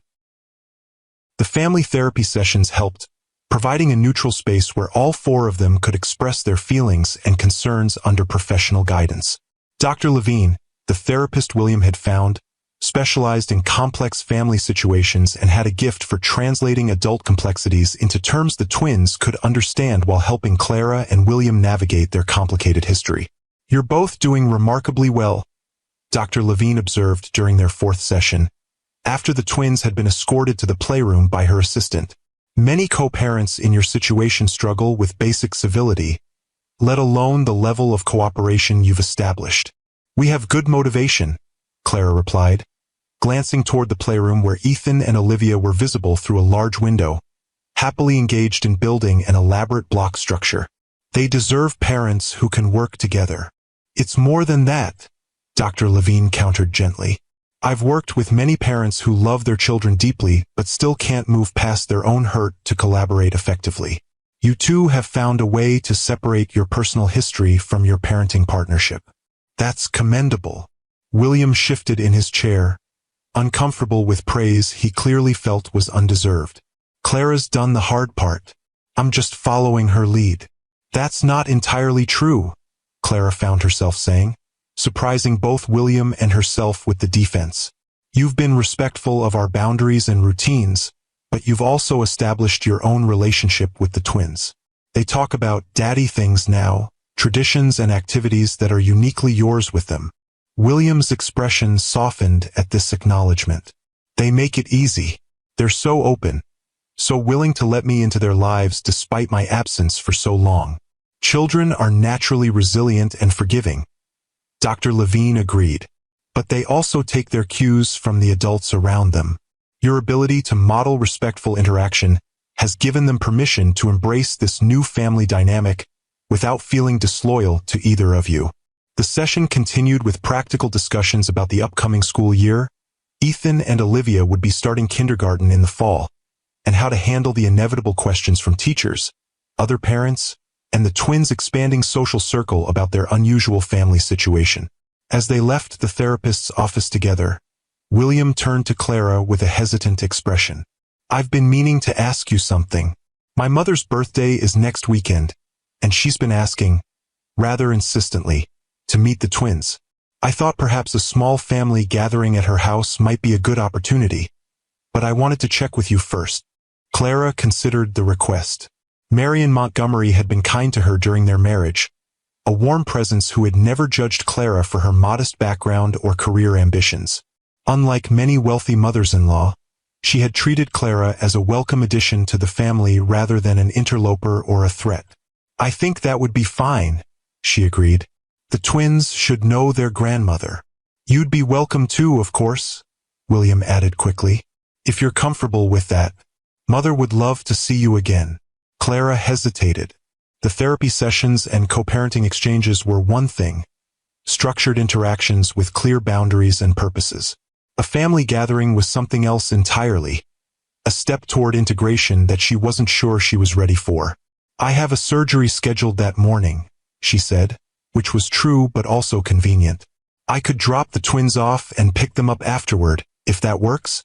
William nodded, accepting her boundary without question. "Of course, whatever you're comfortable with." As they walked to their respective cars, Clara found herself wondering if her reluctance was truly about maintaining appropriate distance, or if she was simply afraid. Afraid of the warmth of family connections she'd once valued. Afraid of the complicated emotions that still surfaced whenever she spent too much time in William's presence. The following Saturday, Clara pulled into the circular driveway of Marian Montgomery's elegant Lincoln Park home, memories washing over her as she took in the familiar facade. She'd spent many Sunday dinners here during her marriage to William, had helped plant the hydrangeas that now bloomed abundantly along the front walk, had discussed medical ethics with Marianne in the sunroom while William and Catherine argued good-naturedly about business strategies. "Is this Grandma's house?"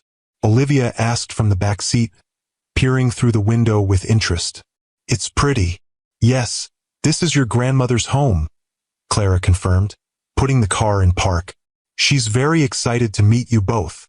"Will she like us?" Ethan asked, a rare note of uncertainty in his voice. Clara turned to look at her children, their faces solemn with the importance of this new family connection. "She'll adore you," she assured them. "How could she not?" As if on cue, the front door opened, and William emerged, followed by an elegant woman in her 60s whose face lit up at the sight of the car. Marian Montgomery had aged gracefully in the years since Clara had seen her last. Her dark hair now streaked with silver, but her posture still straight, her movements still energetic as she hurried down the front steps beside her son. Clara helped the twins out of their booster seats, smoothing Olivia's dress and straightening Ethan's collar before turning to face her former mother-in-law. "Clara," Marianne said warmly, reaching for her hands. "It's so wonderful to see you again." "Hello, Marianne," Clara replied, allowing the older woman to clasp her hands briefly before stepping back. "Happy birthday. The best gift already arrived," Marianne said, her gaze moving to the twins who stood slightly behind Clara, suddenly shy in the presence of this new grandmother. "Oh, William, they're absolutely beautiful." William smiled, the pride of a father evident in his expression. "Ethan, Olivia, this is your grandmother, my mother." Marianne knelt down despite her elegant outfit, bringing herself to the twins' eye level. "I've been waiting so long to meet you both. Your father has told me what wonderful, smart children you are." Ethan, always the more cautious of the two, studied her carefully before asking, "Did you make our daddy when he was little?" Marianne laughed, the sound bright and genuine. "I did indeed. I made him and his sister Catherine, though they certainly gave me plenty of gray hairs in the process." "I like your gray hairs," Olivia offered, her natural diplomacy emerging. "They're pretty, like silver ribbons." "Well, aren't you the sweetest thing?" Marianne beamed, clearly charmed. "I think we're going to be great friends, you and I." As the twins warmed to their grandmother, Clara found herself watching William, who observed the interaction with a complex mixture of joy and regret in his eyes. This should have happened years ago, she thought. These connections, these family bonds, they should have been established when the twins were born, not discovered by accident 5 years later. The realization brought a fresh wave of complicated emotions. Yes, William had behaved terribly at the end of their marriage, had driven her away with his cruelty and accusations.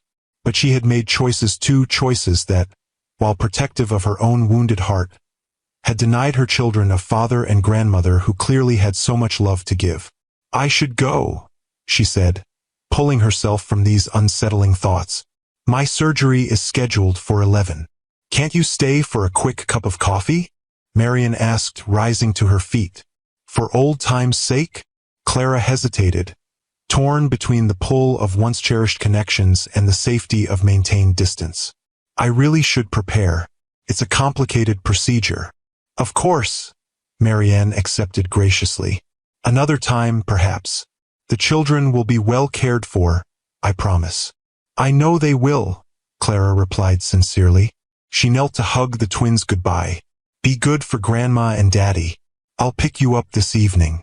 As she drove away, glancing in the rearview mirror at the family tableau on the front steps, William with a protective hand on each child's shoulder, Marian already engaged in animated conversation with Olivia, Clara felt an unexpected pang of longing for what might have been. Not just for the twins, but for herself as well.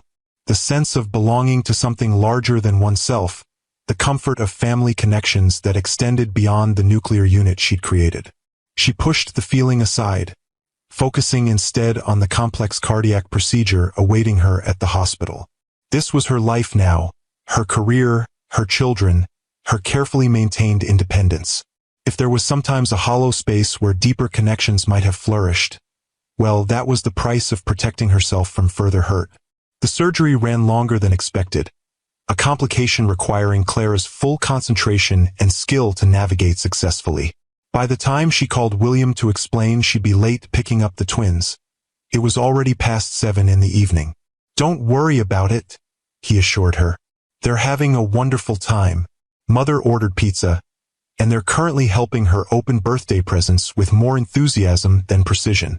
I'm sorry to disrupt the schedule, Clara said, the professional mask she maintained at the hospital slipping to reveal her exhaustion. It was a difficult case. Clara, William's voice softened with concern. You sound completely drained. Why don't you let the twins stay here tonight? Mother has plenty of room, and they're already comfortable with her. You could go home, get some actual rest. The offer was tempting, more tempting than Clara wanted to admit. After 8 hours of intense concentration in the operating room, the thought of driving across town, collecting 2 energetic children, and managing bedtime routines felt overwhelming. I don't know, she hedged. They don't have their things, their pajamas. Catherine brought over some clothes for them earlier, William interrupted gently. Apparently, she couldn't wait until tomorrow to meet her niece and nephew, so she stopped by with her kids and came prepared. The twins are already in matching dinosaur pajamas that her son outgrew. Clara smiled despite her exhaustion, imagining Ethan's delight at dinosaur-themed sleepwear. They've never spent the night away from me or my mother before, she said, the admission revealing more vulnerability than she'd intended. I understand, William replied, his tone free of judgment. If you want to come get them, of course we'll have them ready. But if you're willing to trust us with this first overnight, I promise we'll follow whatever bedtime routine they're used to. FaceTime for goodnight kisses. The whole works. Trust. Such a simple word for such a complex concept. Could she trust William with this milestone? With their children's first night away from the only home they'd known? The William she'd left would have seen her hesitation as an insult, would have turned her caution into an accusation. This William waited patiently on the other end of the line, respecting her right to make the decision without pressure or manipulation. Okay, she said finally, but I want to talk to them first, and they need to know they can call me anytime if they get homesick. Of course, William agreed immediately. Let me get them for you.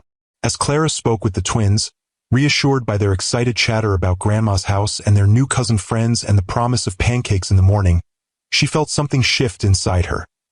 A loosening of the tight control she'd maintained for so long. A cautious extension of trust not just to William, but to the idea that her children's world could safely expand beyond the boundaries she'd established. After saying goodnight and extracting promises of good behavior from both children, Clara ended the call and sat for a moment in the quiet of her office, processing the unexpected turn the day had taken. For the first time in 5 years, she would sleep in her house alone, without the comforting sounds of the twins breathing in their rooms down the hall. The thought was both unsettling and strangely liberating. A night to herself. No one needing her attention, her care, her constant vigilance. Just Clara, alone with her thoughts and the rare luxury of uninterrupted rest. As she gathered her things to leave the hospital, her phone chimed with a text message from William. They're settled in the guest room with the night light on and 3 stuffed animals each, negotiated down from 5. Mother is reading them the same book you mentioned they're currently obsessed with, something about a pigeon driving a bus. All is well. Get some rest, Clara. You've earned it. Attached was a photo of the twins in their borrowed dinosaur pajamas, snuggled together in a large guest bed, Marian beside them with an open book, all 3 faces alight with shared enjoyment. The simple domestic scene, grandmother, grandchildren, bedtime stories, created a complicated ache in Clara's chest, a mixture of gratitude that her children were experiencing this family connection and regret for the years of separation. She texted back a simple thank you before driving home to her empty house, where the silence felt both peaceful and accusatory. As she moved through her evening routine, a glass of wine she rarely allowed herself on parenting nights, a long shower without interruptions, a medical journal read in bed without small bodies climbing over her, Clara found her thoughts returning to William. Not the William who had driven her away with his cruelty, but the man she'd glimpsed over the past month. The father who cut pancakes into perfect triangles, who listened to Ethan's dinosaur facts with genuine interest, who braided Olivia's hair with surprising skill learned from YouTube tutorials. The man who had rebuilt not just his fortune but himself, who had accepted responsibility for his past failures without excuses or expectations of forgiveness. Was it possible, she wondered as sleep finally claimed her, that people really could change in fundamental ways? That the lessons of failure and loss could transform someone from the inside out? And if so, what did that mean for the careful boundaries she'd established, for the protective walls she'd built around her heart? The questions followed her into dreams where past and present blurred, where the William she'd once loved and the William she was cautiously coming to respect existed simultaneously, challenging her to reconcile what had been with what might be. Clara woke to sunlight streaming through curtains she'd forgotten to close and the disorienting silence of a house without children. For a moment, panic fluttered in her chest. Where were the twins? Before memory returned. They were with William and Marianne, experiencing their first overnight away from home. She reached for her phone, finding several text messages waiting. The first, sent at 6:17 a.m., was a photo of the twins still asleep, curled toward each other as they always slept.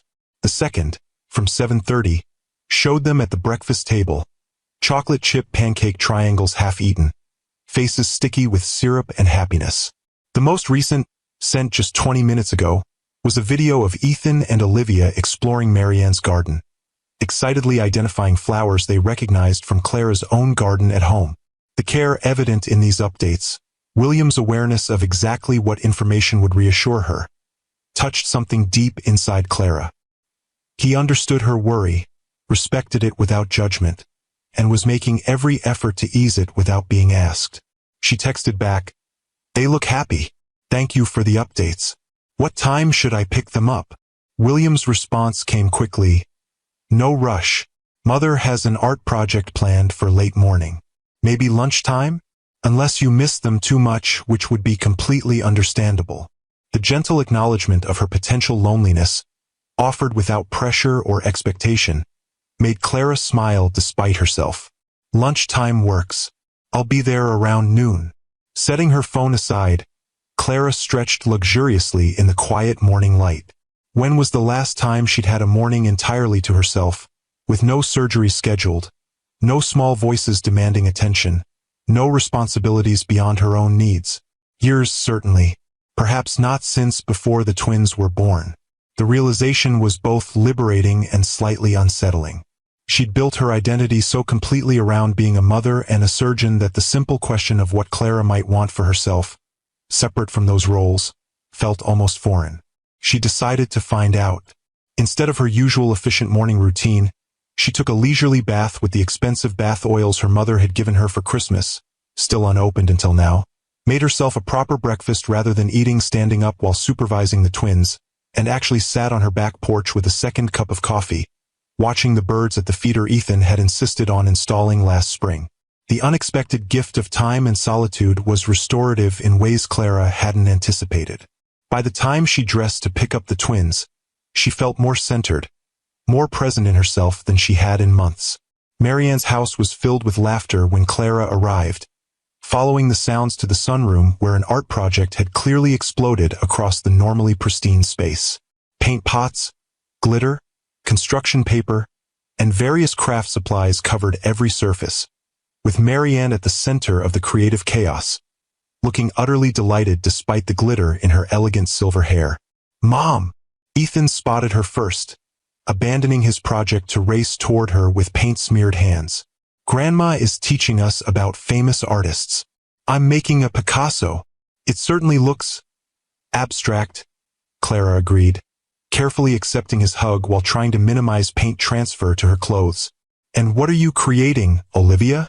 "A Monet garden," Olivia replied seriously, not looking up from her careful application of purple paint. "Grandma says he painted the same garden over and over but in different lights. I'm doing morning light." "They're quite talented," Marianne said, rising to greet Clara with genuine warmth. "Though I fear my sunroom may never recover." "I'm so sorry about the mess," Clara began, but Marianne waved away her concern. "Nonsense. What's a little paint between artists? Besides, William has already promised to hire professional cleaners tomorrow." She lowered her voice conspiratorially. "He's become quite the responsible adult, hasn't he? Sometimes I hardly recognize my own son." Before Clara could respond to this loaded observation, William appeared in the doorway, his normally impeccable appearance somewhat compromised by a streak of blue paint across one cheek. "Clara," he greeted her with a smile that still, after all these years, created a flutter of awareness she tried to ignore. "The artists are clearly hard at work. Have you been recruited yet?" "I just arrived," she replied, suddenly conscious of Marianne's interested gaze moving between them. "But it looks like you've been fully initiated into the creative process."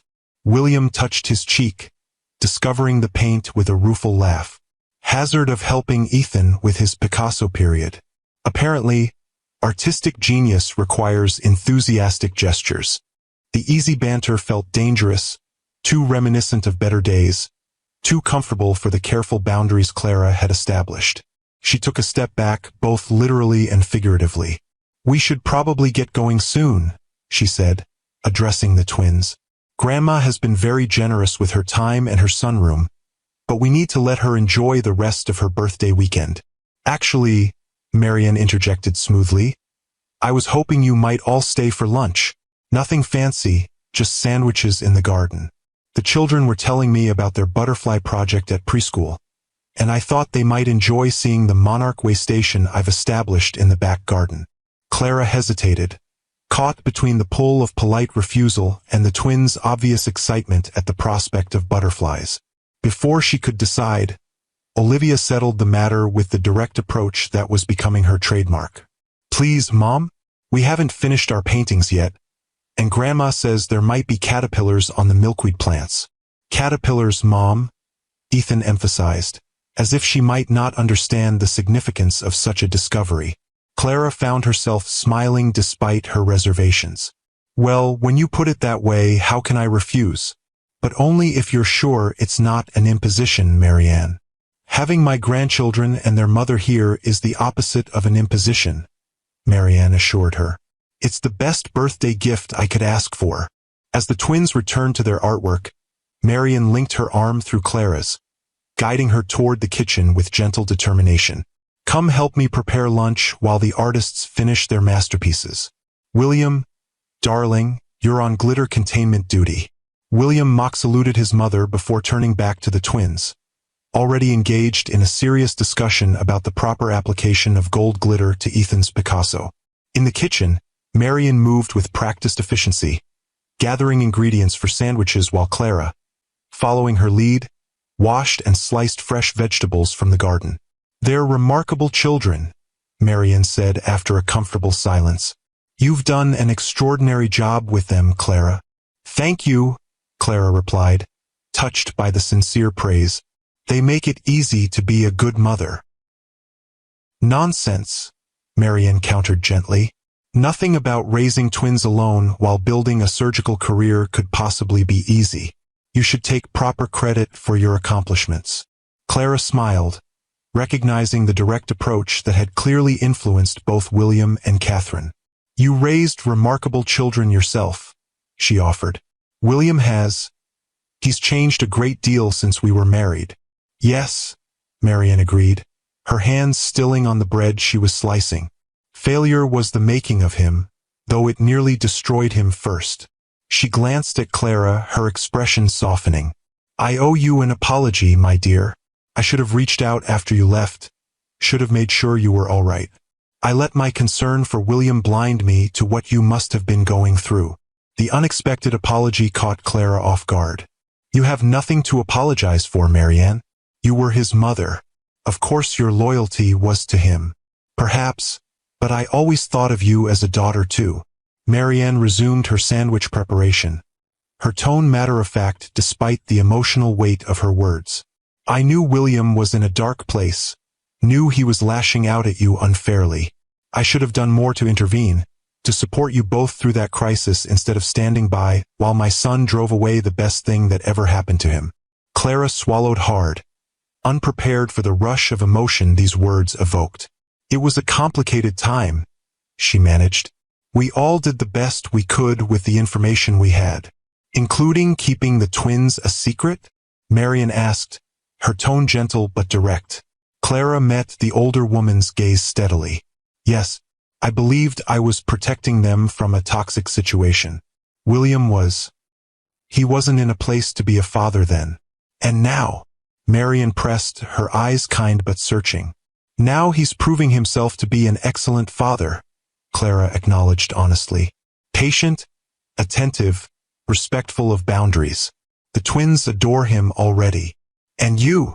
Marianne asked, the question hanging between them with all its unspoken implications. Clara busied herself with arranging cucumber slices on a platter. I appreciate the effort he's making with the children. We're establishing a good co-parenting relationship.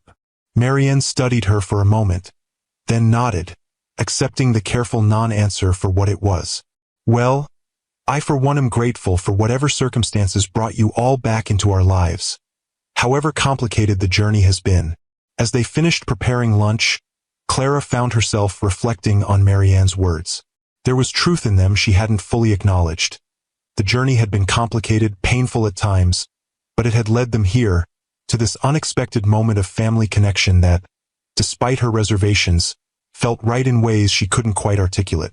The butterfly garden was a riot of colorful blooms designed to attract and sustain monarchs throughout their life cycle.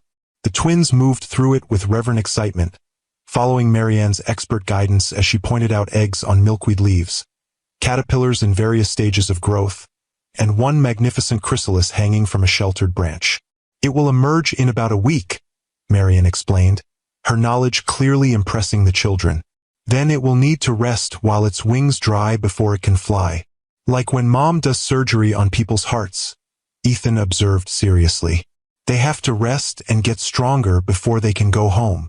Exactly like that, Marianne agreed, exchanging a warm glance with Clara. Your mother helps people heal so they can fly again. The simple metaphor, offered so naturally, created a lump in Clara's throat. How often had she tried to explain her work to the twins in terms they could understand? Yet Marianne had captured it perfectly in a single sentence. William, who had been quietly observing from beside a flowering bush, caught Clara's eye with a look of shared appreciation for his mother's wisdom. The moment of connection, brief but genuine, reminded Clara of what had first drawn them together.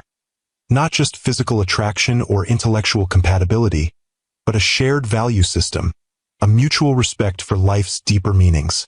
As the afternoon progressed, Clara found herself relaxing into the family gathering despite her initial reservations.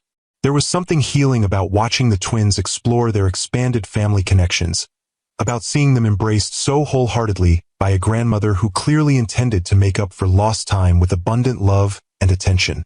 When it was finally time to leave, the twins' paintings carefully set aside to dry, Marianne hugged Clara with genuine affection.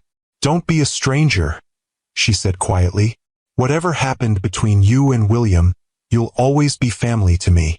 The words followed Clara home, echoing in her mind as she watched the twins excitedly recount their adventures to her mother, who had stopped by with homemade lasagna and thinly veiled curiosity about the overnight visit. They seemed to have taken to Marianne immediately, Eleanor observed after the twins had gone to play in their room. And William?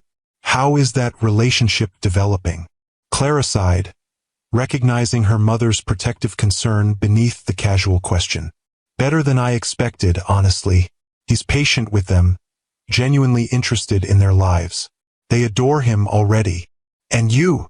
Eleanor asked, unconsciously echoing Marianne's earlier question. How are you feeling about all this? Clara considered deflecting again, offering the same careful non-answer she'd given Marianne.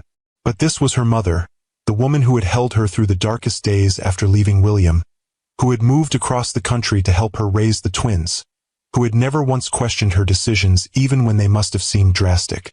Confused, she admitted finally. The William the first see now, the patient father, the respectful co-parent, the man who takes responsibility for his mistakes without excuses. He's so different from the man I left. Sometimes I look at him with the twins and I barely recognize him as the same person who drove me away with his cruelty. Eleanor nodded, her expression thoughtful. People can change, Clara. Not everyone, and not without real work and reflection, but it happens.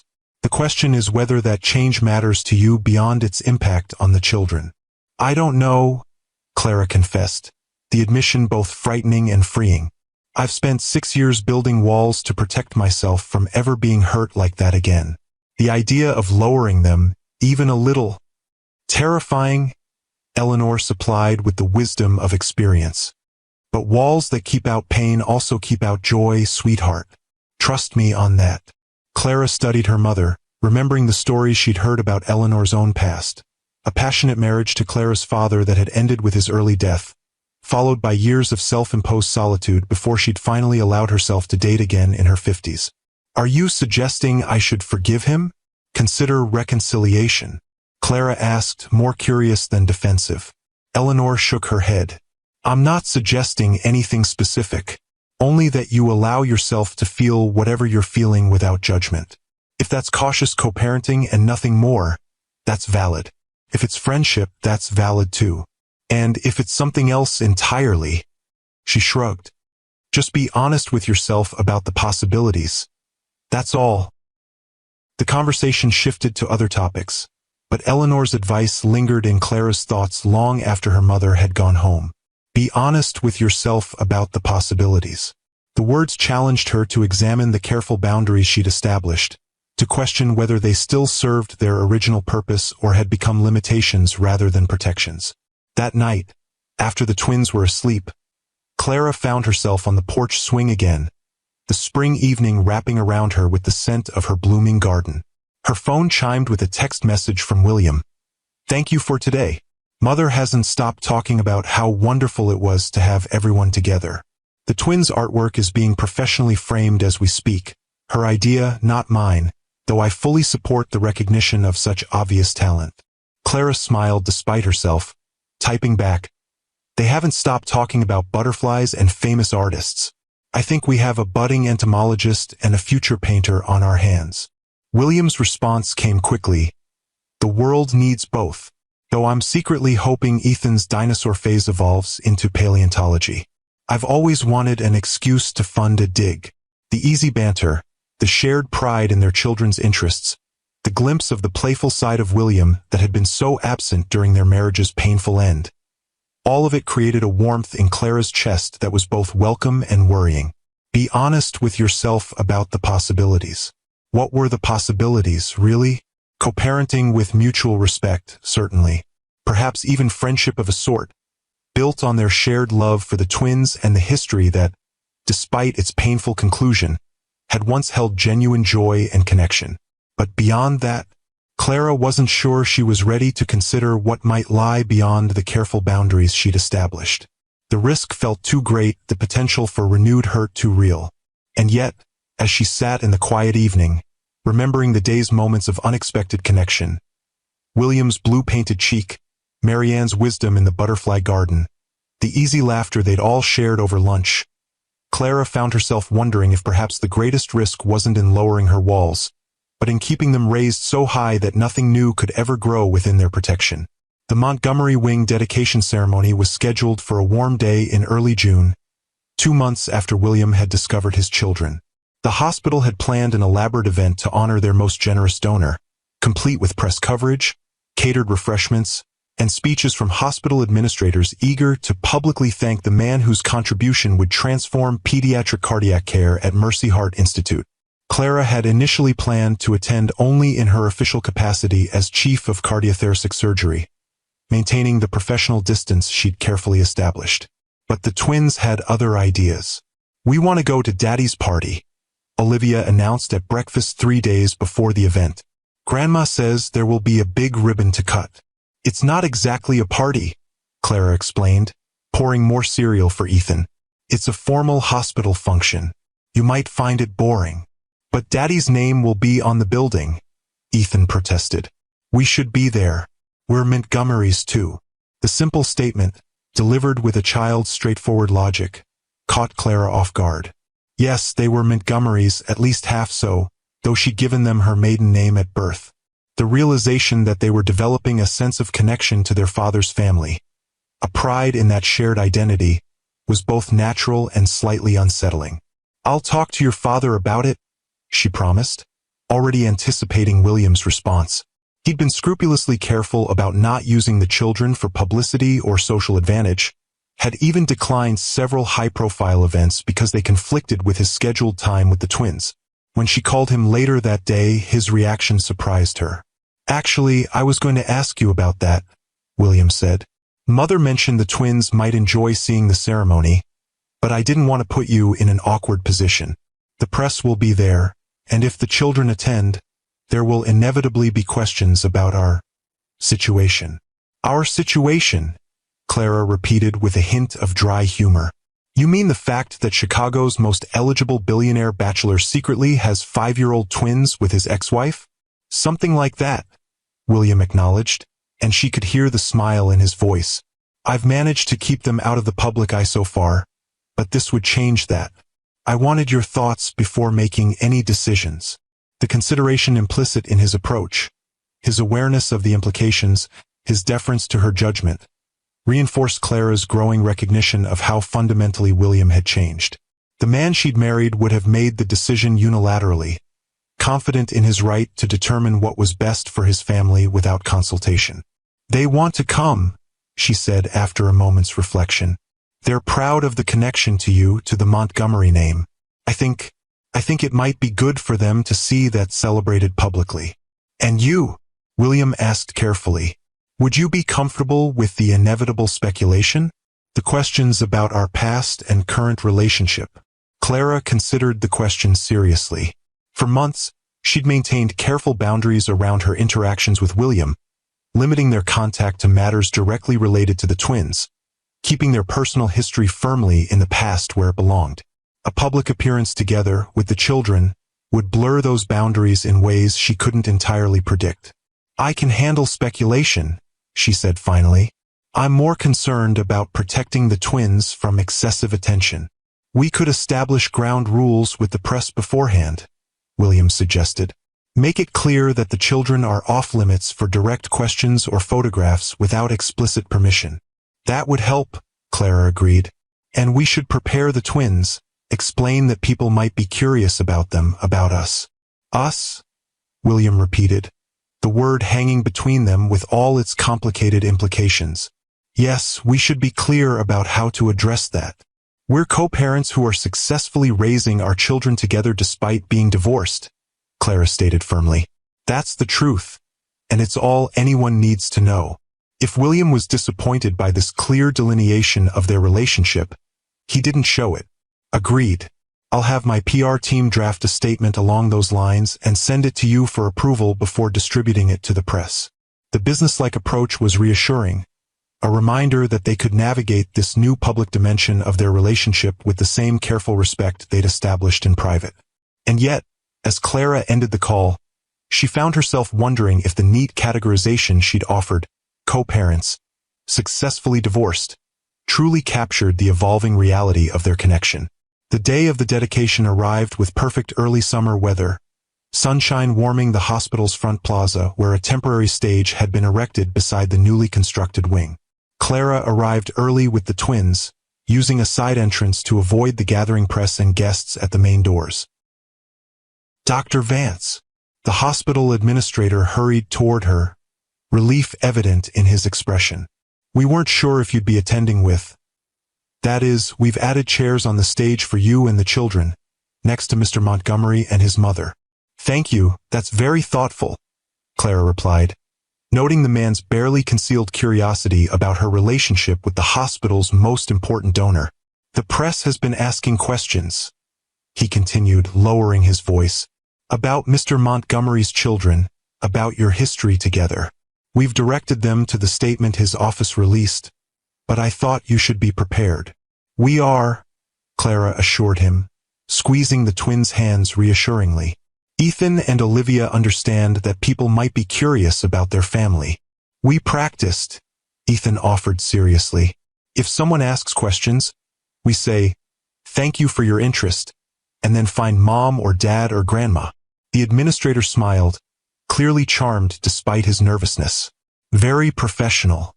You'll make excellent hospital representatives. As they were escorted to a private waiting area near the stage, Clara felt a flutter of anxiety that had nothing to do with the press or public attention. She'd chosen her outfit with unusual care that morning. A tailored blue dress that complemented her dark hair and brought out the warmth in her brown eyes, more elegant than her usual practical workwear. The twins, too, were dressed in their finest. Ethan in a miniature suit that mirrored his father's usual attire, Olivia in a floral dress with a matching headband. They looked like a family, Clara realized with a start. A coordinated, cohesive unit rather than the separate entities she'd been so careful to maintain. Before she could examine this unsettling observation further, the door opened to admit William and Marianne. William paused momentarily when he saw Clara, appreciation evident in his gaze before he schooled his expression to polite warmth. You all look wonderful, he said, kneeling to straighten Ethan's already perfect tie.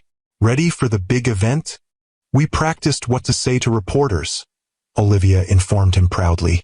And Grandma Eleanor helped us make thank you cards for the hospital people. That was very thoughtful, Marian approved, elegant as always in a pale lavender suit that complemented her silver hair. Perhaps you can give them out after the ceremony. As the twins showed their grandmother the carefully crafted cards, William moved to stand beside Clara, his voice low enough for her ears only. You look beautiful. That color suits you. Thank you, Clara replied, fighting the warmth that spread through her at the simple compliment. You clean up pretty well yourself. William smiled, the expression reaching his eyes in a way that still caught her off guard after so many years of seeing only his public mask. High praise from a woman who once told me my formal wear made me look like an undertaker. Did I say that? Clara laughed, surprised he remembered the casual teasing from early in their relationship. At the Thompson Charity Gala, 2014, William confirmed. Right before you spilled red wine on my funeral director tie, and then insisted it was an improvement. The shared memory created a moment of unexpected intimacy, a bridge across the years of separation to the time when they'd been not just lovers but friends who could laugh together, tease each other, find joy in each other's company. Before Clara could respond, the hospital administrator reappeared to inform them it was time to take their places on the stage. The moment broken, they gathered the twins and followed him through the corridor to the side entrance of the stage. The ceremony proceeded with the expected speeches and acknowledgments, hospital officials praising William's generosity, architectural features of the new wing highlighted, future plans outlined with enthusiasm. Throughout it all, Clara was acutely aware of William beside her, of the twins between them, of the picture they presented to the assembled crowd and press photographers. When it was William's turn to speak, he approached the podium with the confident ease that had always characterized his public appearances. But as he began to address the audience, Clara noticed subtle differences from the polished businessman she'd once known. A warmth in his tone, a genuine humility beneath the confidence. an authenticity that hadn't been present during their marriage. While I'm honored by this recognition, the true heroes are the medical professionals who will work within these walls, he said, his gaze finding Clara briefly before returning to the audience. Doctors like Dr. Clara Vance, whose surgical skill and dedication to pediatric cardiac care inspired this donation in the first place. The unexpected acknowledgement sent a ripple of whispers through the crowd. Clara maintained her professional composure, though she felt the weight of curious gazes upon her. Many of you have questions about my personal connection to Mercy Heart Institute, William continued, addressing the speculation directly. The truth is both simple and complex. Dr. Vance and I were married several years ago. Our paths diverged, but fate has recently reunited us through our greatest collaboration, our children. At this, he gestured to the twins, who sat up straighter at the mention, though they remained respectfully quiet as they'd been coached. Discovering I was a father to these remarkable 5-year-olds has been the greatest gift of my life, William continued, his voice softening with genuine emotion. Greater than any business success, any financial achievement. And while Dr. Vance and I are no longer married, we are committed to raising Ethan and Olivia together, with mutual respect and cooperation. Clara felt a lump form in her throat at the simple sincerity of his words. There was no attempt to rewrite their history, no public bid for sympathy or reconciliation, just an honest acknowledgement of their current reality and a clear prioritization of their children's well-being. The Montgomery Wing represents my commitment not just to this hospital, but to all children facing cardiac challenges, William concluded, because every child deserves the chance to grow up healthy, to pursue their dreams, to become whoever they're meant to be. Thank you. The applause was enthusiastic, the press clearly intrigued by this personal dimension to what might otherwise have been a standard dedication ceremony. As William returned to his seat, his hand briefly touched Clara's shoulder, a gesture of gratitude, perhaps, or simple connection. When the ribbon was finally cut, the twins allowed to help with child-sized ceremonial scissors that delighted them. The formal portion of the event concluded. The reception that followed in the hospital's main atrium was more challenging, with well-wishers and curious colleagues approaching Clara with barely disguised interest in her connection to the Montgomery family. "You're handling this beautifully," Marian observed, appearing beside Clara with a glass of sparkling water. "Though I imagine you'd rather be in surgery than fielding thinly veiled questions about your personal life." Clara smiled, grateful for the older woman's perceptiveness. "Is it that obvious?" "Only to someone who knows you," Marianne assured her. "To everyone else, you appear perfectly poised and professional." She nodded toward William, who was across the room with the twins, patiently answering questions from a hospital board member while keeping a protective hand on Olivia's shoulder. "He's changed, you know. Not just in the obvious ways, but in the deeper ones that matter." "I've noticed," Clara admitted, following Marianne's gaze. "He's more patient, more present, more willing to listen rather than simply waiting for his turn to speak. Failure has a way of stripping away pretense," Marianne said thoughtfully. "When William lost everything, his business, his marriage, his sense of identity, he had to rebuild from the foundation up. Decide what truly mattered, what kind of man he wanted to be." "And what did he decide?" Clara asked, genuinely curious about the transformation she'd witnessed but not fully understood. Marianne's expression softened with maternal pride. "That success without meaning is hollow. That wealth without connection is poverty of the worst kind. That the measure of a man isn't in what he accumulates but in what he gives, how he treats those who can offer him nothing in return." She met Clara's gaze directly. "He learned these lessons the hard way, through loss and regret, but they've taken root deeply." Before Clara could respond to this thoughtful assessment, Ethan appeared at her side, tugging at her hand with childish urgency. "Mom, Dad says we can show you the special room now. The one with our name on it." "Our name?" Clara questioned, allowing herself to be pulled toward William and Olivia, who waited by a side corridor. "It was supposed to be a surprise for after the reception," William explained as she joined them. "But the twins are too excited to wait any longer." Curious, Clara followed as William led them down a hallway in the new wing, away from the reception crowd. They stopped before a door marked Montgomery Family Consultation Room, a simple plaque that nonetheless caused Clara's breath to catch. "What is this?" she asked as William opened the door, revealing a warmly decorated space that looked nothing like the typical sterile hospital consultation room. "A place for families," William explained, ushering them inside. "When children are undergoing cardiac procedures, parents need somewhere to wait, to receive updates, to process difficult news or celebrate successful outcomes." The room was thoughtfully designed with comfortable seating, soft lighting, a small kitchenette, and even a separate play area where children could distract themselves during long waits. Most surprising were the photographs on the walls. Not generic hospital art, but images of healing gardens, butterfly sanctuaries, and peaceful natural settings that Clara recognized from Marianne's property and other places around Chicago. "The twins helped select the pictures," William explained, noting her attention to the photographs. "They thought families might like seeing butterflies and flowers while they wait." "It's beautiful," Clara said sincerely, touched by the thoughtfulness evident in every detail. "So much more welcoming than our standard consultation spaces." "That was the idea," William acknowledged, "to create a space that feels like a living room rather than a hospital room. Somewhere families can find comfort during the most stressful moments of their lives." As the twins explored the play area, exclaiming over the carefully selected toys and books, Clara turned to William with newfound appreciation. "This wasn't in the original plans for the wing." "No," he admitted. "When I first chose Mercy Heart Institute for this donation, I had no idea you worked here. It was the hospital's excellent pediatric cardiac outcomes that made it my first choice. But after I found out about you and the twins, I asked my team to modify the plans to include the space. After I understood what it means to be a parent, to love someone so completely that their pain becomes your pain, their joy your joy." The simple sincerity in his voice touched something deep inside Clara, a recognition of the profound transformation that had occurred in the man she'd once loved, once left, once believed incapable of the emotional depth he now displayed so naturally. "Thank you," she said quietly, "not just for this room, but for everything you've done these past weeks.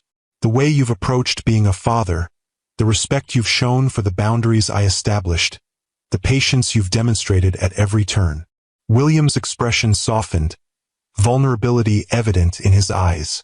"I've had 6 years to think about all the ways I failed you, Clara. 6 years to imagine what I would do differently if I ever got a second chance. Not with us, I know that door is closed, but with being the kind of man who deserves respect rather than resentment." The disclaimer, "I know that door is closed," created an unexpected pang in Clara's chest, a recognition that perhaps the boundaries she'd so carefully maintained had become assumptions neither of them questioned anymore. Before she could examine this unsettling reaction, Olivia called them over to see the child-sized furniture in the play area, the moment for deeper conversation passing as they returned to their roles as co-parents, focused on their children's excitement rather than the complicated emotions between them. "The newspaper called you Dad's former wife," Olivia observed 3 days later, studying the front page of the Chicago Tribune where a photograph of the 4 of them at the dedication ceremony was prominently featured. "What does former mean?" Clara looked up from preparing dinner, catching William's eye across the kitchen island where he was helping Ethan with a science project. They had fallen into an easy routine of family dinners on his visitation evenings, a natural extension of their co-parenting arrangement that benefited the twins' sense of stability. "It means something that used to be but isn't anymore," Clara explained carefully. "Like how Ethan used to be 4 years old, but now he's 5, so being 4 is his former age. So you used to be Daddy's wife, but you're not anymore," Olivia clarified, her perceptive gaze moving between her parents. "Because you got divorced." "That's right," William confirmed, his tone matter-of-fact despite the personal nature of the conversation. "Sometimes adults who are married realize they can't stay married, even though they care about each other. But you still like each other now, right?" Ethan asked, looking up from his project with sudden concern. "You're not mad anymore?" The innocent question created a moment of tension, both adults aware of the simplified understanding the children had of their complicated history. "We're not mad at each other," Clara assured him, choosing her words carefully. Your father and I have found a way to be friends again. For your sake and because we've both grown and changed over the years. Good, Ethan declared with childish certainty. Because Grandma Eleanor says life's too short to hold on to old hurts when new happiness is waiting.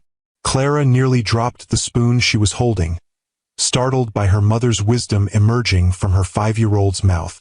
She glanced at William, finding his expression equally surprised but thoughtful. Your grandmother is a very wise woman, he said finally, his eyes meeting Clara's across the kitchen with an unspoken question in their depths. The moment stretched between them, laden with possibilities neither had allowed themselves to consider openly. Then Olivia knocked over her juice, and the spell was broken as they both moved to clean up the spill, returning to the safe territory of co-parenting and practical concerns. Later that evening, after the twins were asleep and William was preparing to leave, Clara found herself lingering on the porch steps, reluctant to end the evening with their usual polite goodbye. William, she began, then hesitated, uncertain how to articulate the thoughts that had been circling in her mind since the dedication ceremony. I've been thinking about what you said in the consultation room, about that door being closed. He stilled, his expression carefully neutral despite the sudden intensity in his gaze.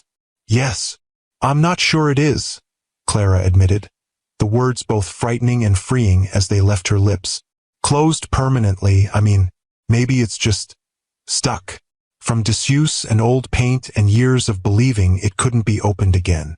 William took a careful step toward her, hope and caution warring in his expression. Clara, are you saying? I'm saying I don't know what I'm saying, she interrupted with a small, self-deprecating laugh. Just that these past 2 months have shown me a side of you I'd forgotten existed, or perhaps never fully knew. She met his gaze directly, and I find myself wondering what might be possible if we were both brave enough to find out. I would like nothing more, William said quietly, his voice rough with emotion. But I need you to be sure. The twins are finally settled, finally adjusting to having both of us in their lives. If we tried and failed again, it would complicate everything, Clara acknowledged. Which is why I'm not suggesting we jump back into anything. Just that perhaps we could explore the possibility, slowly, carefully, with our eyes wide open to the risks and the stakes. William's smile then was like sunrise breaking across his features, hope and joy transforming his expression in a way that made Clara's heart beat faster, despite her cautious words. Slowly and carefully sounds perfect, he agreed. Perhaps we could start with dinner? Just the two of us, without sippy cups or discussions of dinosaurs or butterfly migrations. I'd like that, Clara replied, returning his smile with one of her own. Though I've grown rather fond of dinosaur discussions. As have I, William acknowledged with a soft laugh. But I'd also like the chance to have an uninterrupted conversation with the remarkable woman who has created such an extraordinary life for herself and our children. To get to know who Clara Vance is now, not just who she was when we were together before. The thoughtfulness of this approach, his recognition that they were both different people now, that any new beginning would require rediscovery rather than simply resuming where they'd left off, reinforced Clara's growing certainty that this cautious step forward was worth the risk it entailed. Friday, she suggested. My mother can stay with the twins. Friday, William confirmed, his expression serious despite the joy still evident in his eyes. And Clara? Thank you for being willing to consider possibilities I thought were lost forever. As he descended the porch steps, turning once to smile at her before walking to his car, Clara felt something unfurl in her chest. A cautious hope, a fragile joy, a recognition that sometimes the most difficult journeys lead exactly where we need to go, even when the path takes unexpected turns. The future remained unwritten, the outcome uncertain. But for the first time in 6 years, Clara allowed herself to imagine a life where the walls she'd built to protect her heart became windows instead. Still providing structure and safety, but allowing light to enter, allowing her to see beyond the boundaries she'd established to the possibilities that waited on the horizon. In the quiet evening, with the scent of her garden surrounding her and the soft sounds of her sleeping children drifting through the open windows, Clara acknowledged a truth she'd been avoiding for weeks. Sometimes the greatest act of courage isn't walking away from something broken, but being willing to build something new from the lessons learned in the breaking. And perhaps that was the most valuable legacy they could leave their children. Not perfect parents who had never failed, but resilient ones who had faced their failures, learned from them, and found the courage to try again with wiser hearts and more compassionate spirits. As Clara finally turned to go inside, she felt lighter than she had in years, the weight of old hurts and protective barriers beginning to lift, making space for whatever new chapter might be waiting to unfold. Slowly, carefully, and with eyes wide open to both the risks and the remarkable possibilities of second chances. If the story touched your heart, please hit that like button and subscribe to Timeless Love Tales with Mr. Harrison. I'd love to hear your thoughts in the comments below. Have you ever experienced a second chance that changed everything? Do you believe that people can truly transform through their hardest lessons? Remember that sometimes the walls we build to protect ourselves can also prevent us from experiencing our greatest joy. True strength isn't found in never falling, but in rising again with wisdom, forgiveness, and the courage to remain open to life's unexpected possibilities.